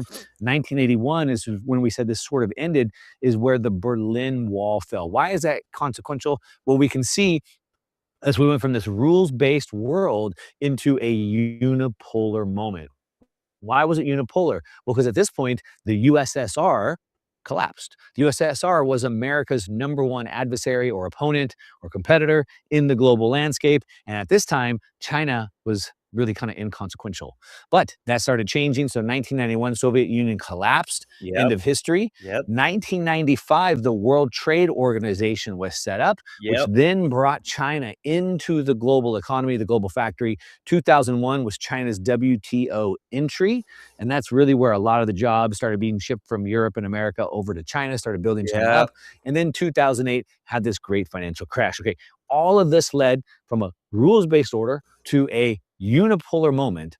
And now what we can see since 2008, we had the global financial crash, and it's been one crisis after another crisis, which continues to erode away the system. We can see here we have the Russia in 2014, Russia annexes Crimea. 2016, we had Brexit. Really, Brexit, Trump being elected is really one of the key pivotal points in one of the charts that I'm going to show you a little bit later, where I talk about political revolution cycles, 250-year cycles. We'll go back to that. 2019, US-China trade war started escalating. And this is really where all of this started eroding. And now down here, where we have just since over the last 4 to 5 years, is what's now the great rupture, as Mark Carney framed it, the rupture. Things have broken and they're never going back. This is the multipolar eruption. Okay, so the whole world was built on a set of assumptions, on a set of agreements that are no longer here. But I want to talk specifically about 5 different people who went to Davos and told us what they see happening and where things are going. Now, I picked 5. There was, I don't even know, hundreds of interviews that I've gone through. So let's start with number 1. We're going to go to Mark Carney. Mark Carney might be one of the most influential people in the world of the globalists. We could argue that Trump might be more influential, but Mark Carney is as connected as it comes. He's the Prime Minister of Canada right now, but he's previously run the Bank of Canada. Yep. Before that, he ran the The Bank of England. Yep. He's been 15 years in the heart, the center of global finance. Now, what he said was something that everybody should be paying attention to. Again, he said, we are in the midst of a rupture, not a transition. So what he's saying is the rules-based order is not just transforming or optimizing a rupture. It broke and it cannot be repaired anymore. He said that the rules-based order is fading. It's disappearing. It's gone. He said that, I think this was a quote from Václav Havel. He said that the world has been living within a lie. What we've seen has been a lie, and they've been pretending the old system still works when everyone knows that it doesn't work anymore. Now, what he believes the world is going to go into is something he's calling a value-based realism. We're going to come back to that. And one of the other most Social influential people, credit one of the top score. 5, at the World Economic Forum and Davos was Friedrich Merz. All right, now he's the Chancellor of Germany. Again, very influential. Germany is sort of the economic engine of Europe. And Germany was the poster child for this rules-based order that we've been in for the last 80 years. Why were they the poster child of the rules-based order? Well, because they're an export economy, right? They're the manufacturing center of Europe. They export everything, but they were also dependent on everybody. They shut down their own energy. They were dependent on Russia for energy. They were dependent on the US for protection, for defense. Frederick said, quote, "The old order is unraveling at a breathtaking pace," meaning like, wow, we didn't expect it to unravel this quickly. Like things are changing very, very quickly, so fast that we don't even know what to do. Now, what's interesting is from Germany, they benefited the most from this rules-based order. And now they're saying, or their leader is saying, that that world is completely gone. We have got to the point where literally anybody can build a fully working app without knowing how to code. This is Base 44. This is a first look at the current industry. He said the old order is unraveling at a breathtaking pace. All right, let's go to the next one. Number 3, Alexander Stubb. Alexander Stubb is the president of Finland. All right, now, this maybe is the clearest framework for what's actually happening in this rules-based order. And really, it's multipolar disorder. That's what he said. It's a multipolar disorder, not a new order. Not a new order, a disorder. Their words are very important. They tell us what to think, and I take them at their word. He said that the liberal world order is giving way to raw power politics. Raw power. What does that mean? He said that the West, the US and the West, is trying to preserve that power, and the East, China, is trying to build new power. Now, the South, we're going to talk more about that. The South is up for grabs.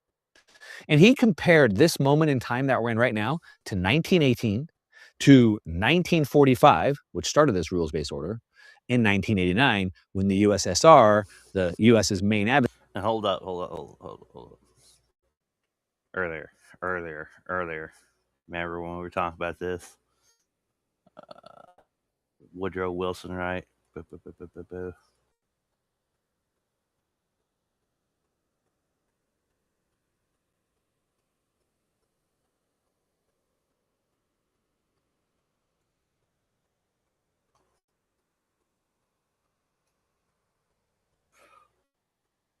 Woodrow Wilson connection to New World Order.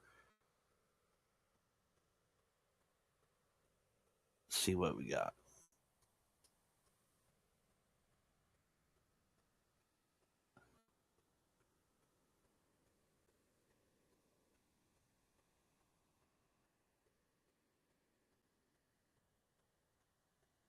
Come on.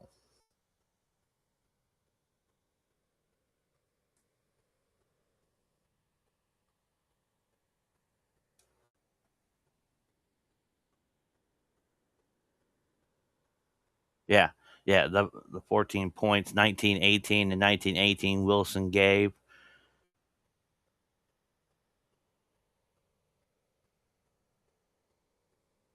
His famous 14-point speech, it called for open diplomacy, free trade, reduce armaments, national self-determination, a global peace organization. Most important point, creation of permanent international body to manage peace. That was revolutionary at the time.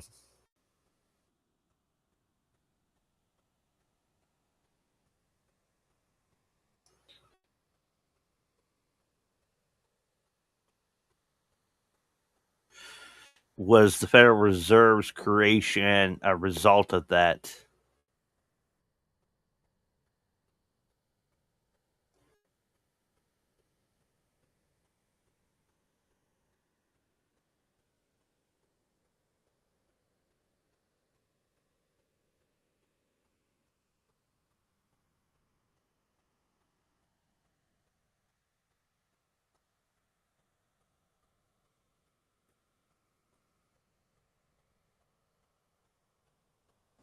Yeah, it didn't pick up everything I said. That's weird.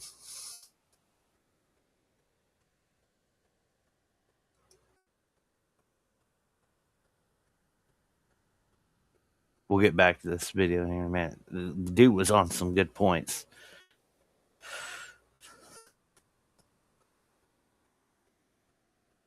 Yeah, short answer, no. The creation of the Federal Reserve was not a direct result of Woodrow Wilson's New World Order vision, but yes, it fits into the same broader shift toward centralized systems that happened in this era. Here's the clean breakdown. What created the Federal Reserve System? The Fed was created by the Federal Reserve Act signed by Woodrow Wilson in 1913.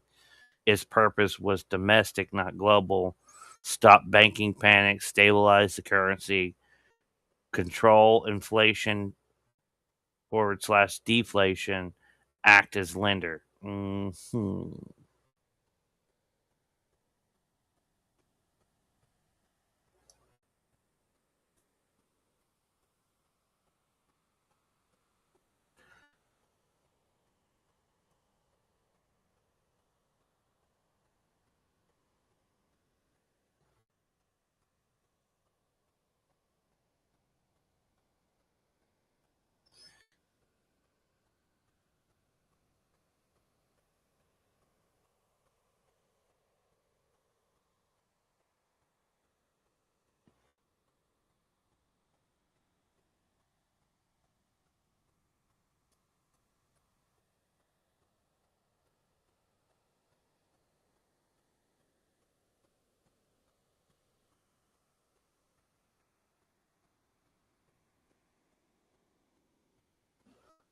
There we go. And they've been trying to make a global form of that.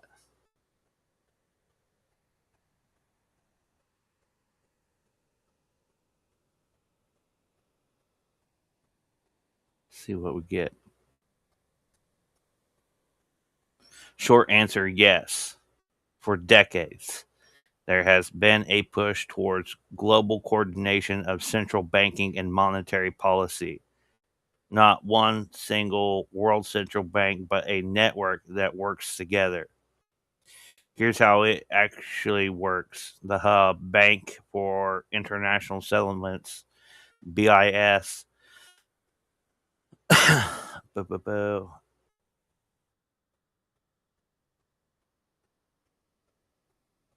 That's weird. It only had 1 point.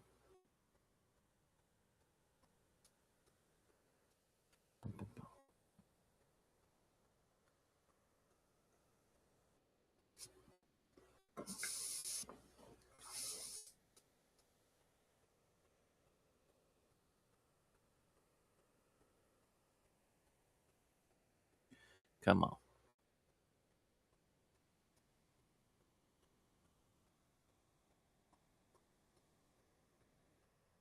That's weird.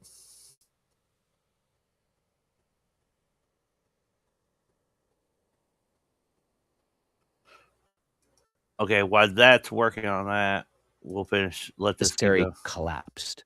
That's what he says we're going through right now. All right, let's go to number 4, the fourth most important person there. Now, these are not ranked in the top 5 order, they're just top 5, but we have He Lifan.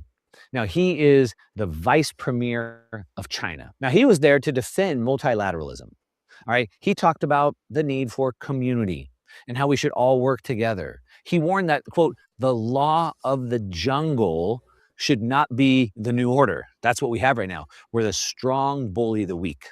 Now, take from that what you want. Was that directed at the United States, some other country, or? That is serious George H.W. Bush rhetoric. The law of the jungle. But a rule of order, or an order of law, right? A new world order. Or maybe they are projecting that on others because, of course, China isn't exactly famous for playing by the rules by any means. But what is he saying? What does China want? Do they now want to be the ones to define what these new rules-based orders are? And then finally, number 5, we'll go to Donald Trump. Again, these are not ranked in order, but he had a very different message. Of course, he's the president of the United States. He's been here for a long time, and he had a very different message for everybody. He didn't talk about international cooperation. He didn't talk about that. What he said is that America is the engine of the global economy. He said that the better America does, the better everybody else does. So what everyone else should do is just work with the United States, because if the U.S. does better, they're all going to do better. But what he really did is he went and said, boom, I'm putting a stake in the heart of globalization. Globalization is dead. We are here nationals. We are here America first. And we're done subsidizing every other nation.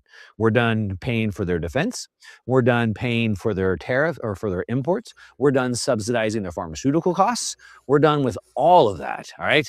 Now it's time for Hold up. Did he just, let me rewind that. We're done paying for their defense. That's bullcrap. We're paying Israel's defense right now.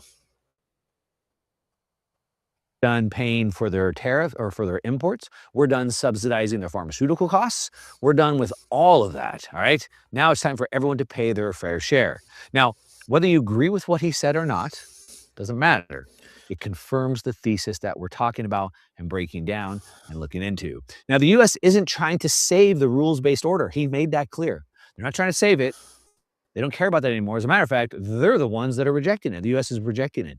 The U.S. is actively dismantling the rules-based order. Okay, Right. So those are the top 5 people that matter. They're the biggest decision makers, policy makers that were at Davos. And they told us exactly where we are, why we're going there, but they also talked about what's coming next. All right, so that was just a glimpse of what 5 of the top leaders around the world are saying. Again, I didn't put them in any order, but they are some of the most influential when it comes to affecting global policy. They all come from different countries. They all have different ideologies. They all have different interests, but they all agree on one thing. What they agree on is that the old system, the rules-based order, the old New World Order, is dead. It's gone, it's dying, it's fading, or as Mark Carney said, it's ruptured. It cannot be repaired. Now, the difference is, though, they completely disagree on what comes next. Yeah. And that's where it starts getting fun. Now, Mark Carney, he wants a coalition of the willing. He wants everybody to agree, and let's just be friends, and let's align with people that we have shared values with. We have Merz from Germany. He wants Europe to be strong again. Of course, if they can get their military and their energy policy in place. Stubb sees a multipolar world, and he sees that we should all just work together, but it may be chaotic. China, of course, wants to lead the new multilateral world order. Trump wants bilateral deals. Now, the bilateral deals are based on American leverage, not multilateral, bilateral deals. If it's good for me, good for you, let's work that out. And this is not a transition to a new system, all right? This is a completely different system. And that's 5 different visions. And the interesting thing is that they're all competing at the same time. And that right there, that's the real story. All right, now to understand what's going on, but more importantly, to understand why and where we're going, we have to understand the mechanics are more important than the politics. We have to, we've heard from the leaders, we heard what they said, we've heard their political positioning, but we need to go deeper. We need to understand the mechanics that are underneath this. We have to understand what's underlying below this, because when the underlying mechanics break, that's what causes this to happen, not politics, not speeches. And so in order to understand that, there's 3 underlying pillars that we have to understand. Number 1, the pillar that holds everything up. Stupid ads. This game, you're not ready for it. It's trade, global cooperation. Pillar number 2 is security, right? We talked about the U.S. providing that. Now they don't want to anymore. And then I believe the most important 3rd pillar is trust. Trust has to be breaking that up. Okay, let's break this down. So we can see the global trade is fainting right now. Global trade growth has been averaging 6% a year. Amazing growth. From 1990 all the way till 2008, 6% a year. But since 2008, it's only been averaging 1.5% ever since. You can see it's completely dropping off of a cliff. Now, in this time, the world trade has not done any major deals. There's no cooperation, no trade deals happening. And as a matter of fact, it's going the opposite direction, which is why we see it absolutely plummeting down right here. We can see the trade restrictions stopping global trade have been increasing. In 2009, we had 300. By 2024, we have over 3,000 trade restrictions. On top of that, we have tariffs. We have sanctions. In 2010, the U.S. had 20 countries sanctioned. By 2024, the U.S. has 40 countries sanctioned. You can see, and this starts slowing this system down. That's why we've gone from 6% all the way down to 1% growth. You can see the trade didn't just slow down, it got weaponized. And that's the breakdown of trust. Okay, then on top of that, we have the defense. And so we can see that the U.S. has been supplying defense for the world. Post-World War II, the U.S. provides security while everyone else gets to grow. The U.S. spends the money and all the other countries get to reinvest into their own countries. But the problem is the math changed. Now, under this deal, NATO, which is the agreement that everyone that Russia was basically put into, the NATO members were supposed to spend 2% of their GDP, the gross domestic product, 2% on national defense. But they didn't. As a matter of fact, most of the countries were spending only about 1%, maybe a little bit more than 1%. However, that's all changed. Now the world realizes they have to pay their fair share. Trump has made that abundantly clear. Now we can see Germany is now spending 3.5% of GDP, well above the 2% they're supposed to. Poland is up to 4%, double what they're supposed to be paying. We can see Japan has completely blown past all of their defense spending. And we can see that because the U.S. security guarantee is just not there anymore. It's not what it used to be. We used to patrol the seas. We used to make sure everybody could freely trade. And that is done now. And now these countries are starting to reinvest. This is changing the power structure of the world. So really what this is a re-national security. Each country own security. And it's all okay. And number 3, I think is probably the biggest one, is what we have here. Multilateral institutional trust. And this chart, whenever it's going down and to the right, that's not a good thing. I think this is the biggest problem of all of the 3 pillars that hold this whole world order up. The trust is the biggest problem. The World Bank, the WTO, the WHO surveys of international institutions has dropped from more than 60% in 2000 to less than 40% today, completely plunging. Why is that? Well, because the banking system collapsed. We don't trust the banking system. We don't trust the central banks. We have the populist waves in Brexit. We can see the governments aren't listening to the people. Democracy has failed. Of course, we had the COVID pandemic where we saw what happened through there. On and on and on. Global trust continues to fall apart. And the problem with trust is that it's very fragile. Once trust is gone, it's almost impossible to get back. Now, if you don't trust the referees, the UN, the IMF, the World Bank, the WTO, the WHO, if we don't trust them, the referees, then you're probably going to stop playing the game at all, or at least stop playing by the rules. Why play by the rules if the referees aren't even paying attention or if they're corrupt? Now, look, these aren't political opinions. These are structural failures that we're dealing with. Okay, and then we want to look at why is this all happening right now? Because it seems like the world is crazier than it's ever been, right? Like, I mean, we haven't been alive that long, and most of us really only think about a 50-year window, depending on how long we've been alive. So why is the world so crazy right now? And why is it happening right now? It's a question I get asked all the time. Now, I've been watching my content for any period of time. You've probably seen me use this chart before, because what we're seeing is not random. As a matter of fact, it's something that we see over and over and over. It's a pattern. It's a cycle. I love cycles because cycles help us understand the past, and then it helps us understand what's coming from the future. And once you understand what this chart is showing us, you can't unsee it. Let me break it down, right? I've been talking about these long-term cycles for a long time. There's 3 cycles that change the world. We have political cycles, we have financial revolution cycles, and we have technological revolution cycles. And they all are converging at the same time. What's interesting is they all work on different time frames. Let me break them down. First of all, we have these political revolution cycles, and they happen on a 250-year time frame. You can see it right here: 1550, 1517, 1532, Protestant Reformation. Here we had the Industrial Revolution, and then it peaked here again. We had the American Revolution right there. And here we are where the cycle is converging right here. Okay, that's the political revolution cycle. I'm not going to spend a lot of time on that. But let's dive in what I think is more important, the financial revolution cycle. This runs on an 80-year cycle. Now we can see this is the orange line right here. We had the South Sea, Mississippi bubble right here. We had the financial chaos after the revolution, after the 1780s. Fast forward to 1860s, we had the Civil War. We had the issue with the greenbacks. Abraham Lincoln issued greenbacks. The entire monetary system changed, broke down. 1930s and 40s, we had Bretton Woods. The entire global financial system changed, and that was 1944. And if we add 80 years, from 1944 to 1980, we find ourselves right here.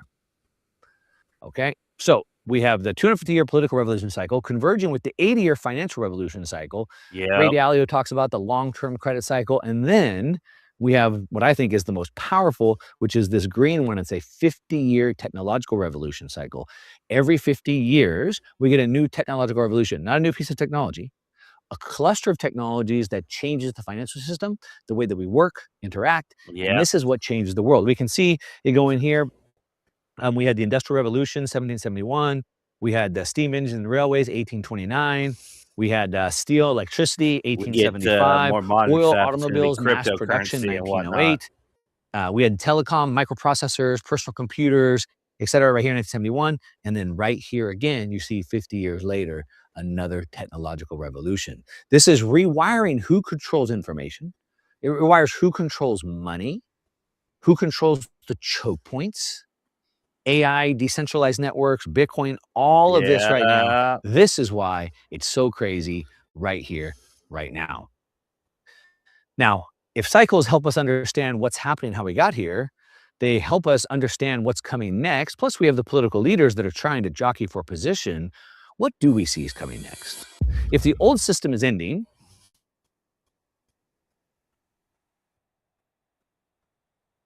a class. In this world, it is something that the goddess blesses us with. What's going to replace it? Not a new order, not a new set of rules.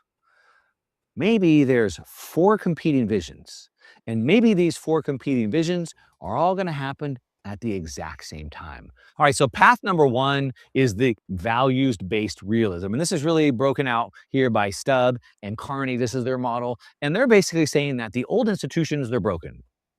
And what they're saying is that, we don't throw everything away. We don't want to start from zero. How about we just build flexible coalitions? And what we do is we partner up and we work with countries that share our values. Now, this is not multipolar or global, or this is small partnerships. So this might be like Canada, the UK, New Zealand, the Nordics, right? So we align on basics, like we share like a similar rule of law, democracy, free markets. So this is kind of what they're pushing for. Now, Carney said, If we're not at the table, we're on the menu. Very interesting. What he's saying is trust. If we can't trust to be equal with you, then we believe you're going to take advantage of us. Now, maybe this has about a 25% of success. This is probably not what's going to happen. All right, now the second one that we have is over here. This is a power-centric model. This is power competition. All right, so this is the US, this is China right here. Now, this is built on power, it's built on strength, it's built on force, by might. Whoever has the might is right, something like that. And this is about transactional alliances based on interest, but not values. So, hey, I need this, you need that. We don't like each other, but we'll agree to trade, to share. Now, in this type of an agreement, each block would control its own supply chains. I don't trust you, you don't trust me. So I'm going to control everything internally. We can still trade for what we need, but I'm going to have my own payment system. I'm going to have my own rules. The US has the dollar and the military. China has manufacturing. They have a massive internal market. This model is maybe one of the most likely, maybe a 35% chance of succeeding, but it's a very unstable model. Okay, then we also have path number 3. This is a nationalist self-interest sovereignty model right here. This is Trump or Modi from India, maybe this model. The leaders are basically saying, look, we're going to put our country first, period. That's it. Our country first. Now, we could get bilateral deals, but not multilateral agreements, meaning like, hey, we're going to work between us to give each other good deals. And then in this type of a deal, then each country would use their own tariffs and do bilateral deals with tariffs to protect their own industries. And the reasoning behind this is because each leader is basically faced with a situation that they have to talk to their citizens about. If globalization isn't working, if globalization isn't working for citizens, then why should we keep playing? So cooperation collapses.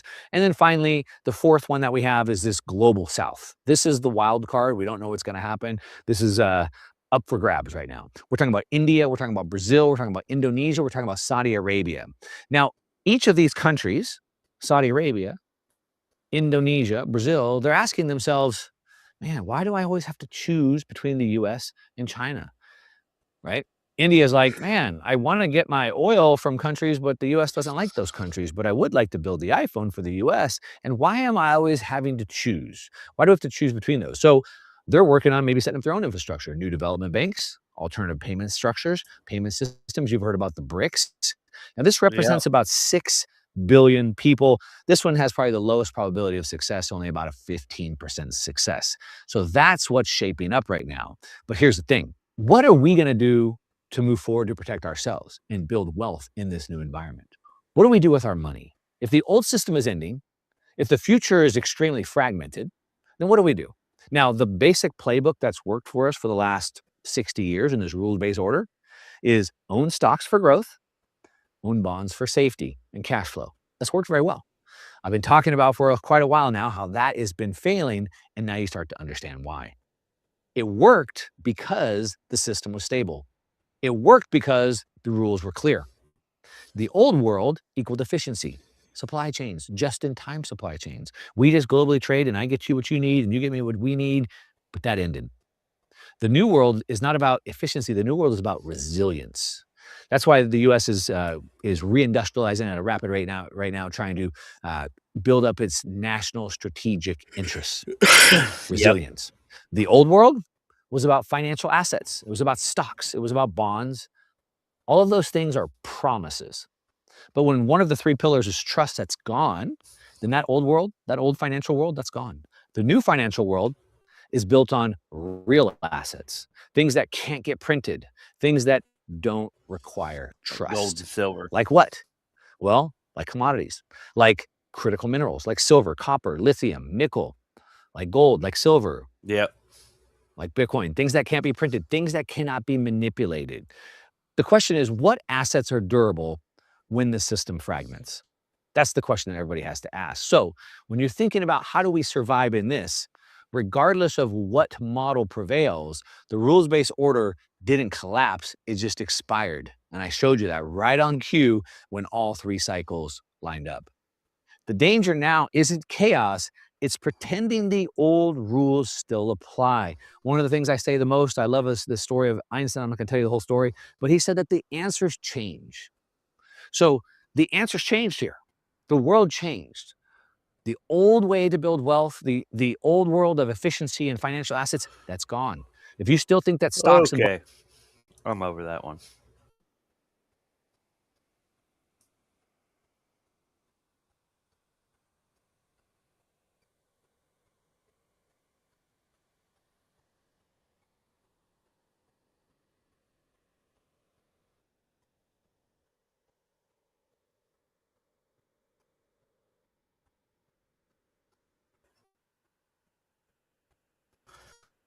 Yeah.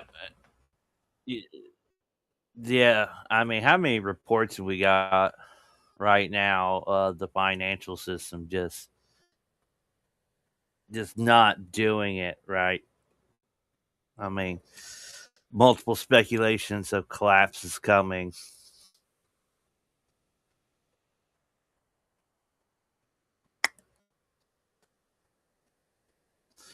May have to rely on a freaking barter trade system for a while, temporarily. I don't know. It's not. Hard times are coming, folks. Hard times. It's strange because in this book is chapter 6, which is titled uh, "A New Economic Order, World War II." I think we might as well just read this chapter real quickly.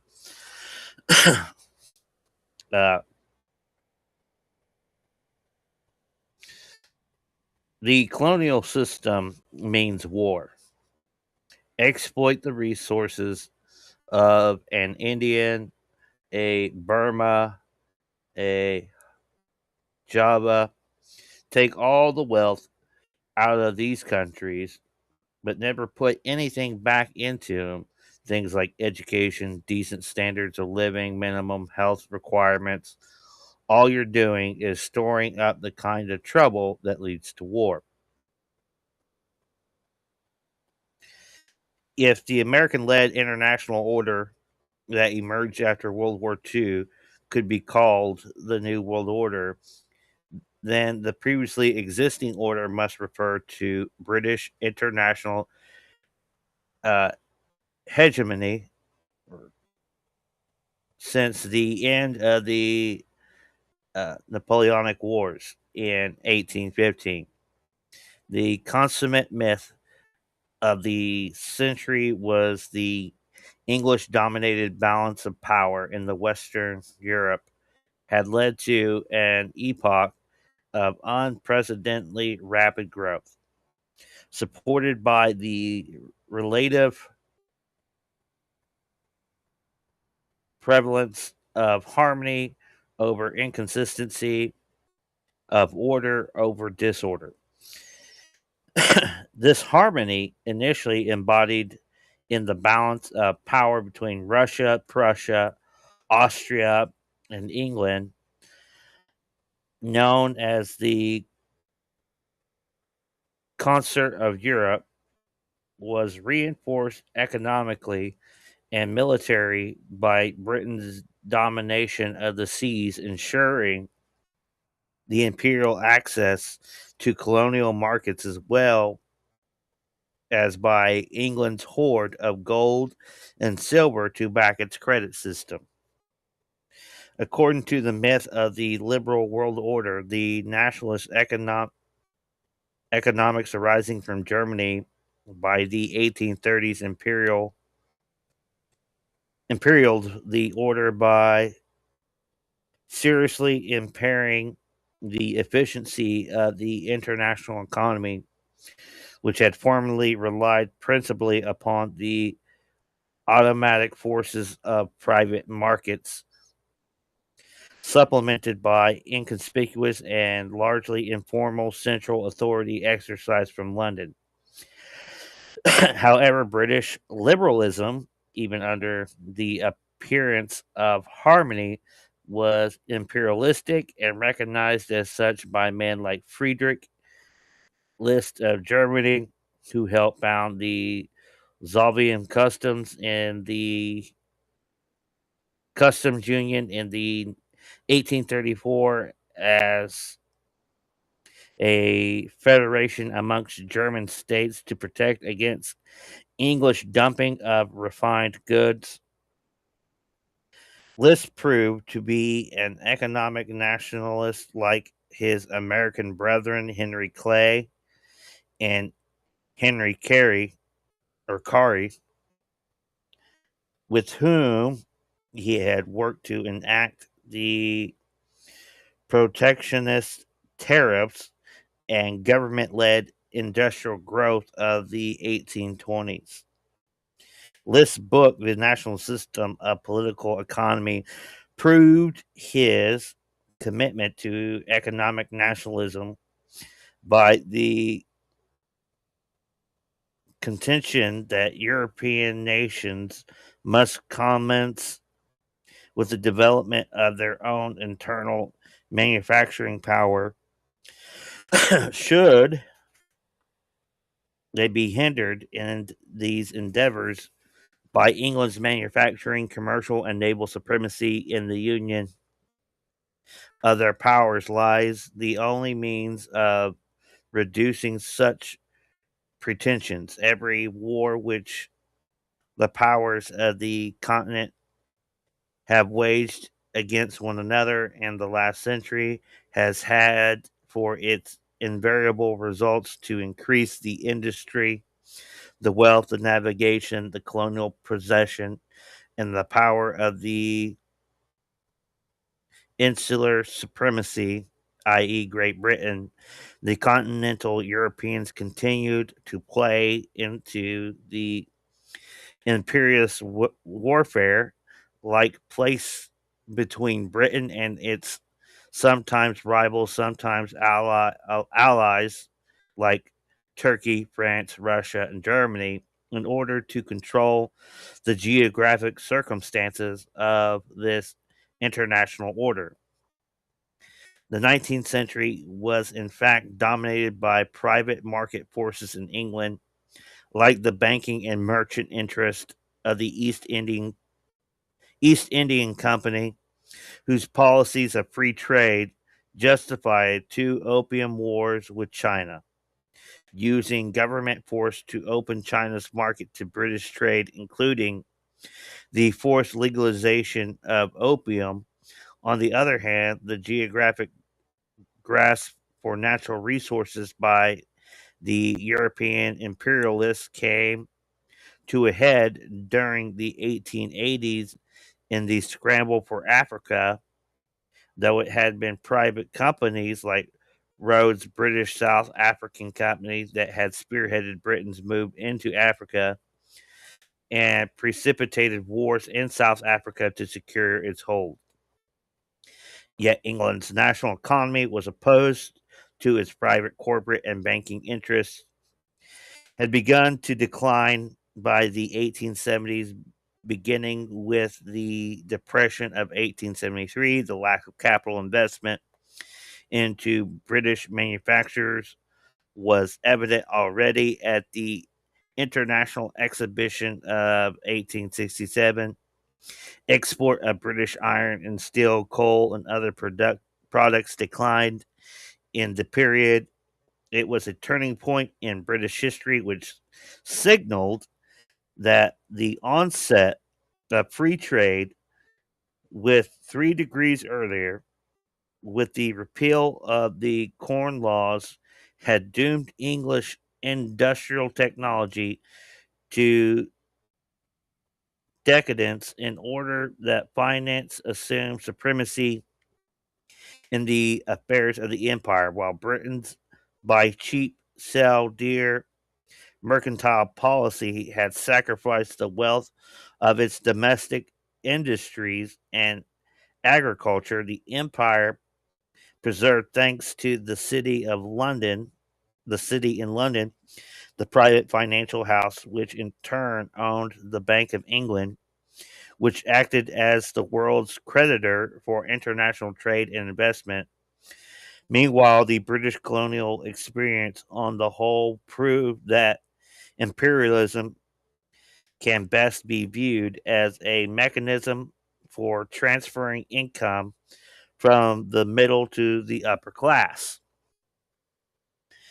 By the end of the 19th century, the English nation's economic wealth was clearly threatened by two burgeoning industrial nations, America and Germany. When England declared war on Germany in 1914 on the pretense of its alliance with Belgium, the nation was near bankruptcy and had to abandon the gold standard in order to inflate its currency to debt finance the war effort. It could be argued that Britain and France also staked the war on accessing the oil resources of Germany's ally, the Ottoman Empire, in the Middle East via the 1916 Sky-Picot Agreement. Ringing any bells? Ringing any bells?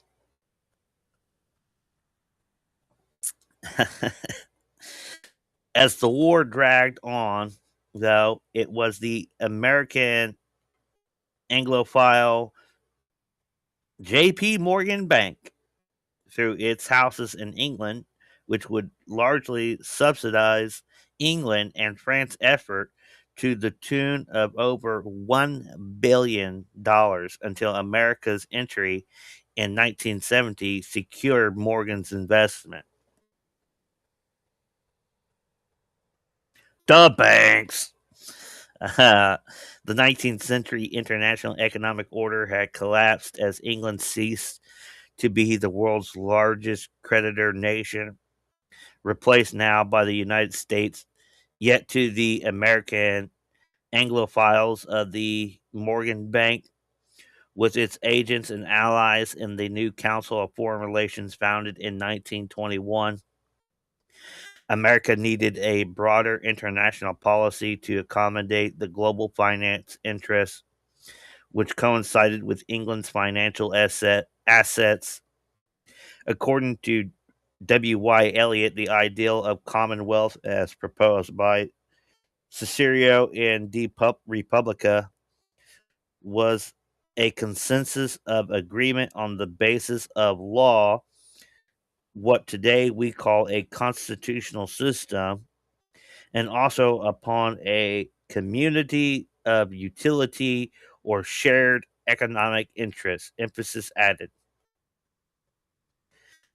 After World War I, in order to manipulate public opinion with British Commonwealth and in America toward closer collaboration and internationalism, the Roundtable's Lionel Curtis proposed the formation of institutes of international affairs in the Dominion and the United States. Consequently, the Royal Institute of International Affairs was founded in 1919. With the American counterpart, the Council of Foreign Relations, established in New York City in 1921 with Thomas Lamont of J.P. Morgan and former Rhodes Scholar Whitney Shepherdson heading the American branch. How much ties are we seeing with J.P. Morgan and Jeffrey Epstein? W.Y. Eliot became a member of CFR in 1934 and remained a member through the 1960s. From its founding, the CFR select member consistently promoted an international role for America, in contrast to the isolationist tendency of America's Congress after the war. The CFR's research committee director in the 1920s and 30s, Isaiah Bowman, compared America's economic interest to Britain's embracing the East and West, from China to the Philippines to Liberia and Tangier, but unlike Britain's territorial empire, America's would be a commercial empire based exclusively on the trade of foreign raw materials in exchange for American made goods. In 1931, however, the hope for the Anglo American alliance, even informally, was far from realized. Instead, Congress had recently adopted the highly protectionist Smoot-Hawley Tariff of 1930, while the worldwide depression had ruined the Anglo-American debt system of the Dawes and Young plans, 1924 and 31, wherein America had loaned money to Germany to repay its debts to England, thus aiding England's financial recovery.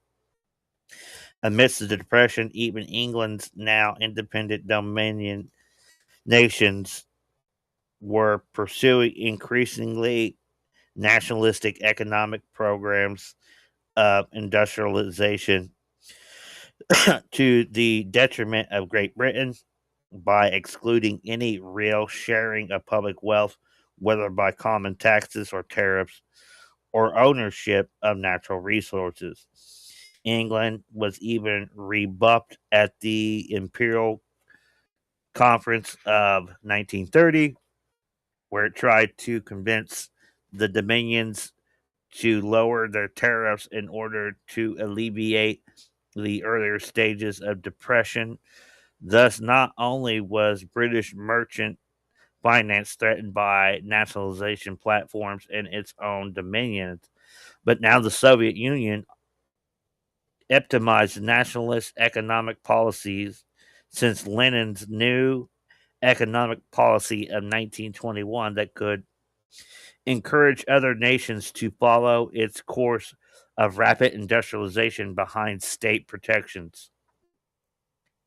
At the start of the 1930s, W.Y. Elliott remarked, standing squarely across England's imperial path in many exploitable resources, notably wheat, oil, timber, minerals, and to some degree cotton also, now stands the Soviet giant. He is useful to the empire only that he threatens the dominions economically and makes them more dependent on British favors.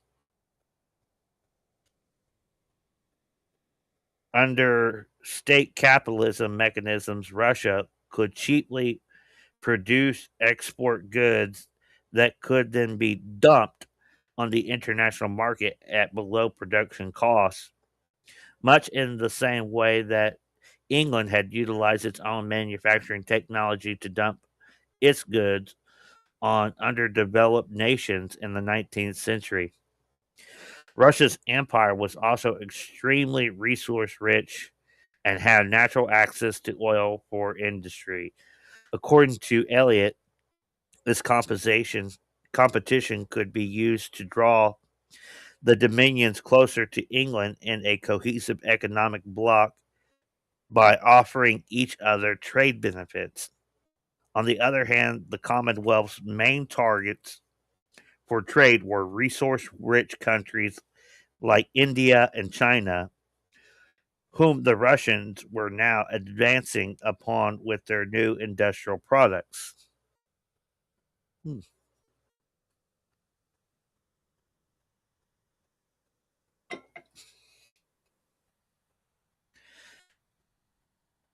On the whole, though, England still enjoyed a preponderance of trade with all its dominions in 1931, save Canada, which had industrialized most rapidly and was importing heavily from its industrialized neighbor, America.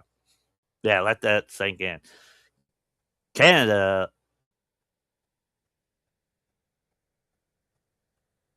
is still heavily influenced by England and always has been.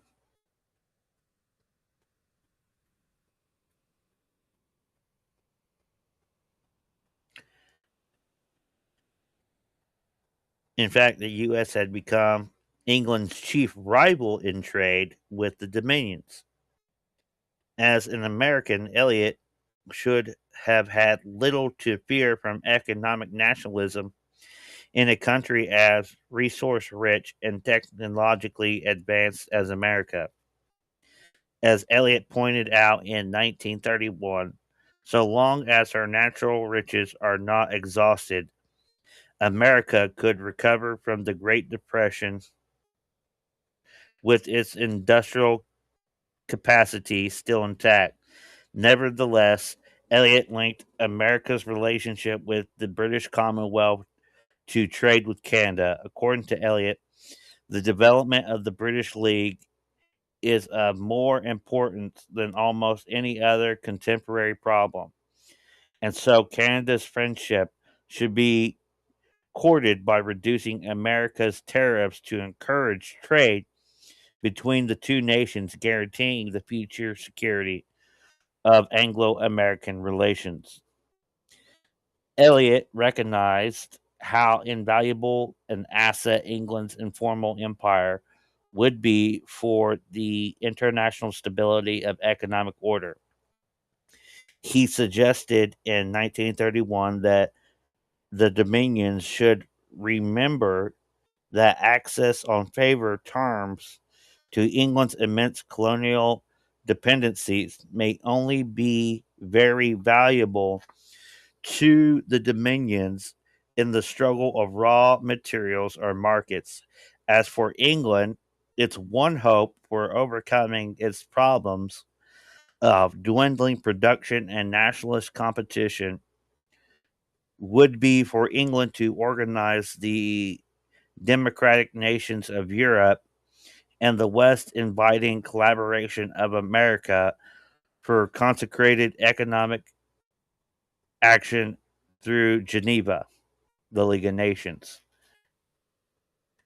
Though it calls itself socialist, at heart, the ruling Labor Party is content to put off nationalization indefinitely and rely upon international finance for help. If therefore the British Empire can transform itself into a workable League of Nations within the World League on a purely consultative and cooperative basis, divesting itself of a mercantilist philosophy of exploitation wherever that status is not based on consent, it may afford more effective leadership to the great democracies of the West in the coming struggles with the common enemy, autocratic Bolshevism.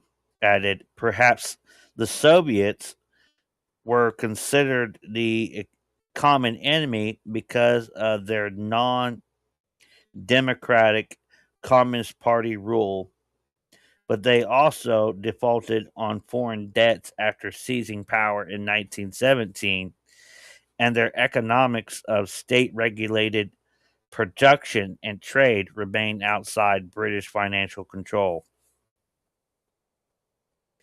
Instead of taking the leadership position Eliot had suggested in 1931, the English Labour government under P.M. Macdonald dissolved and formed a national government with the conservatives and liberals as a reaction to the Great Depression, putting the English economy behind protectionist trade barriers and creating a cartelized socialism, including the consolidation of private utilities and public hands. Although Eliot opposed the protectionism of the English government in the 1930s,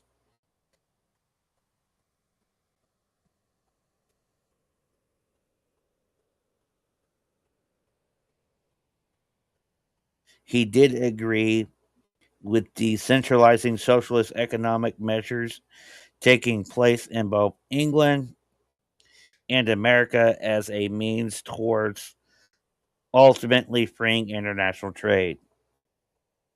As a New Dealer, Eliot's 1935 text on the need for constitutional reform had encouraged the American government to begin stockpiling resources for the nation's industrial future, even as he denounced the complete socialism of Russia, which that's make me think of what Joseph told Egypt to do. That's crazy.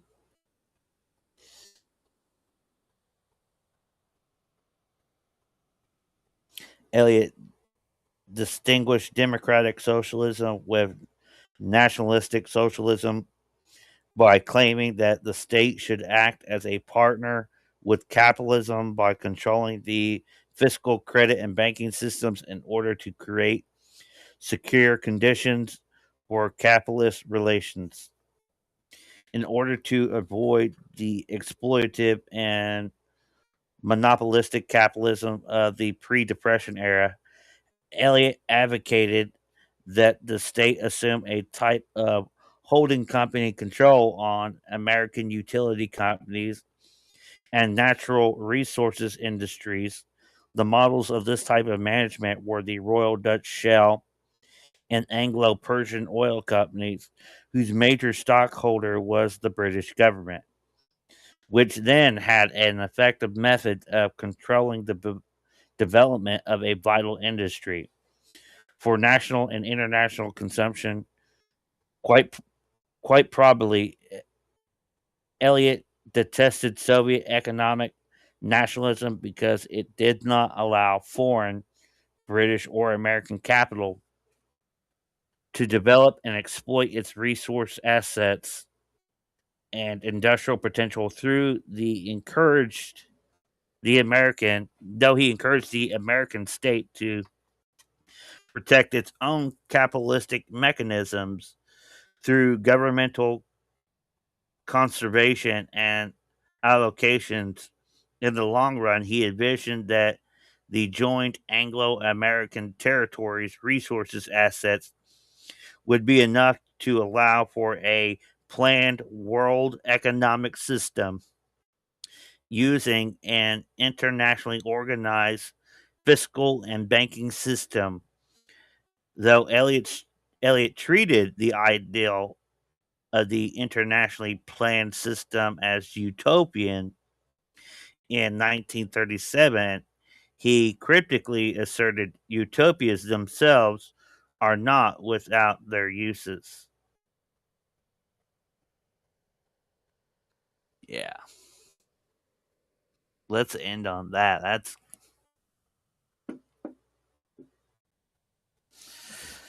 guys, you need to read this book. It's very good. Even gets into war, shows you the patterns to observe, and we are seeing something unfolding right now.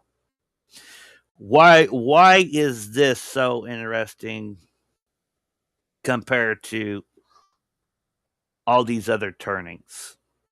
Because there are things unfolding pertaining this book that is lining up with this fourth turning, right?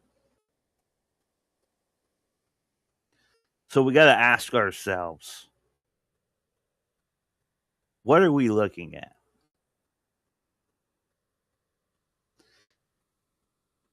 Is this the final empire crowning out of the matrix? It is now breaking out. We can see it crowning. The head is there, pushing out.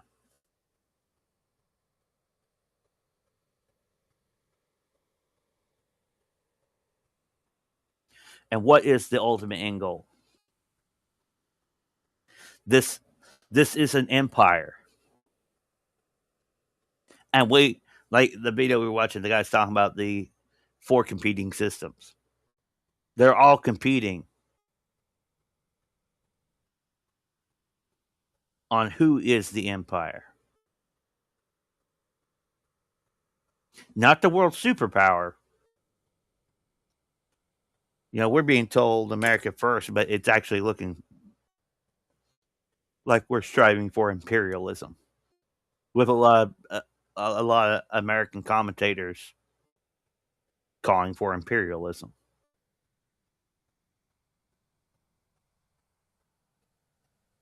Cheering on the great American empire.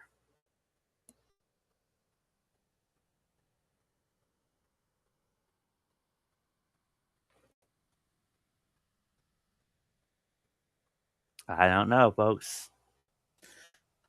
I don't know. But I want you to know that whatever is happening right now, to fear not. Fear not. Put your trust in Christ. Walk in the Spirit of the living God.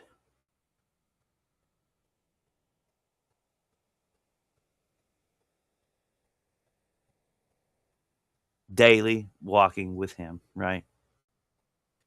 Producing good fruit. Growing.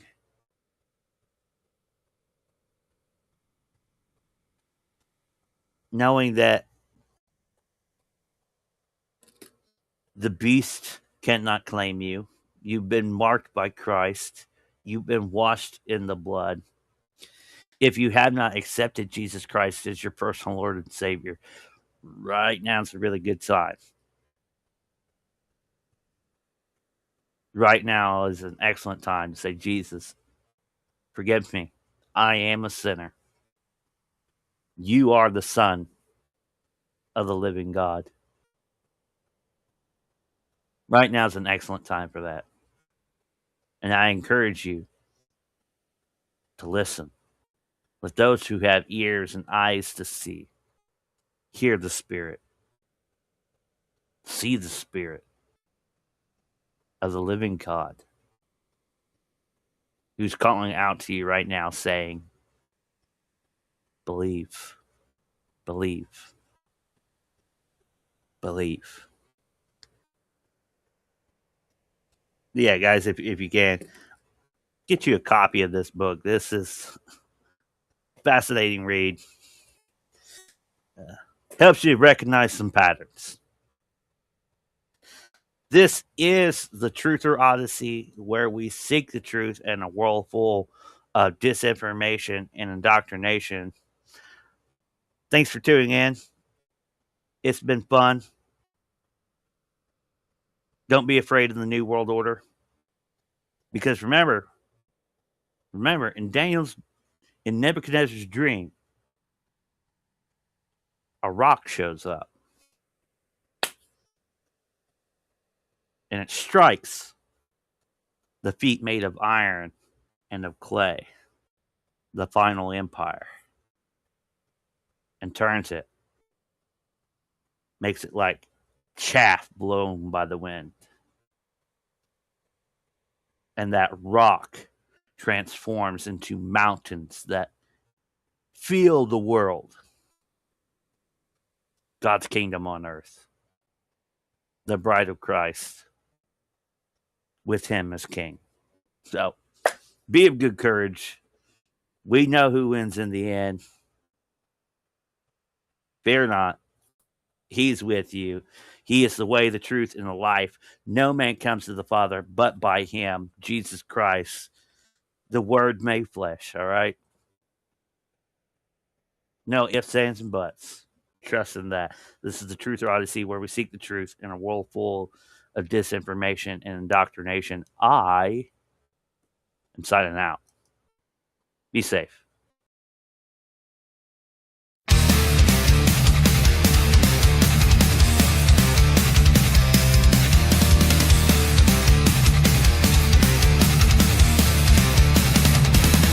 We stand awake while the world sleeps.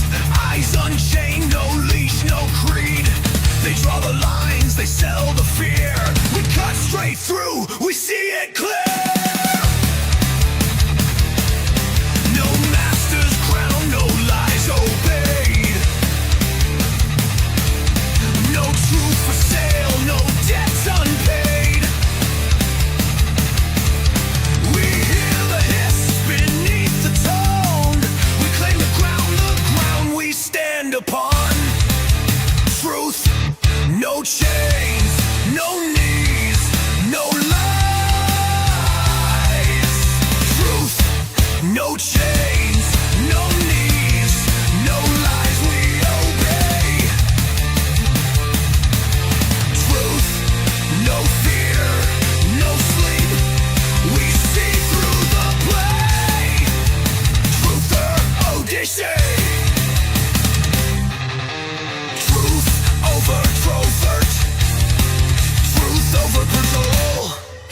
wrap control in safety words. They dull the edge, they blur the nerve. But truth cuts clean, it doesn't bend. It stands alone until the end. We don't kneel, we don't comply. We don't swallow packaged lies. We read between the cracks and scenes. We hunt the real behind the screen. Truth, no chains, no knees, no lies. Truth, no chains, no knees, no lies we obey. Truth, no fear, no sleep. We see through the play. Truther Odyssey. Truth over lever. Truth over control.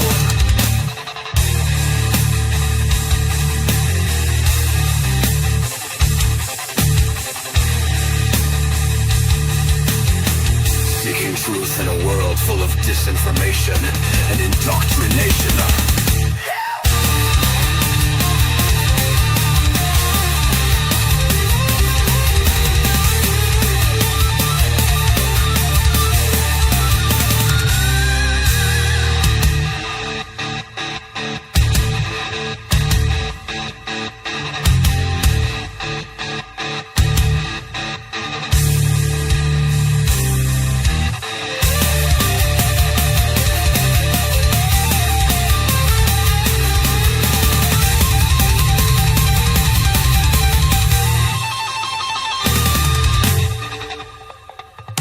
Truth, no chains, no knees, no lies.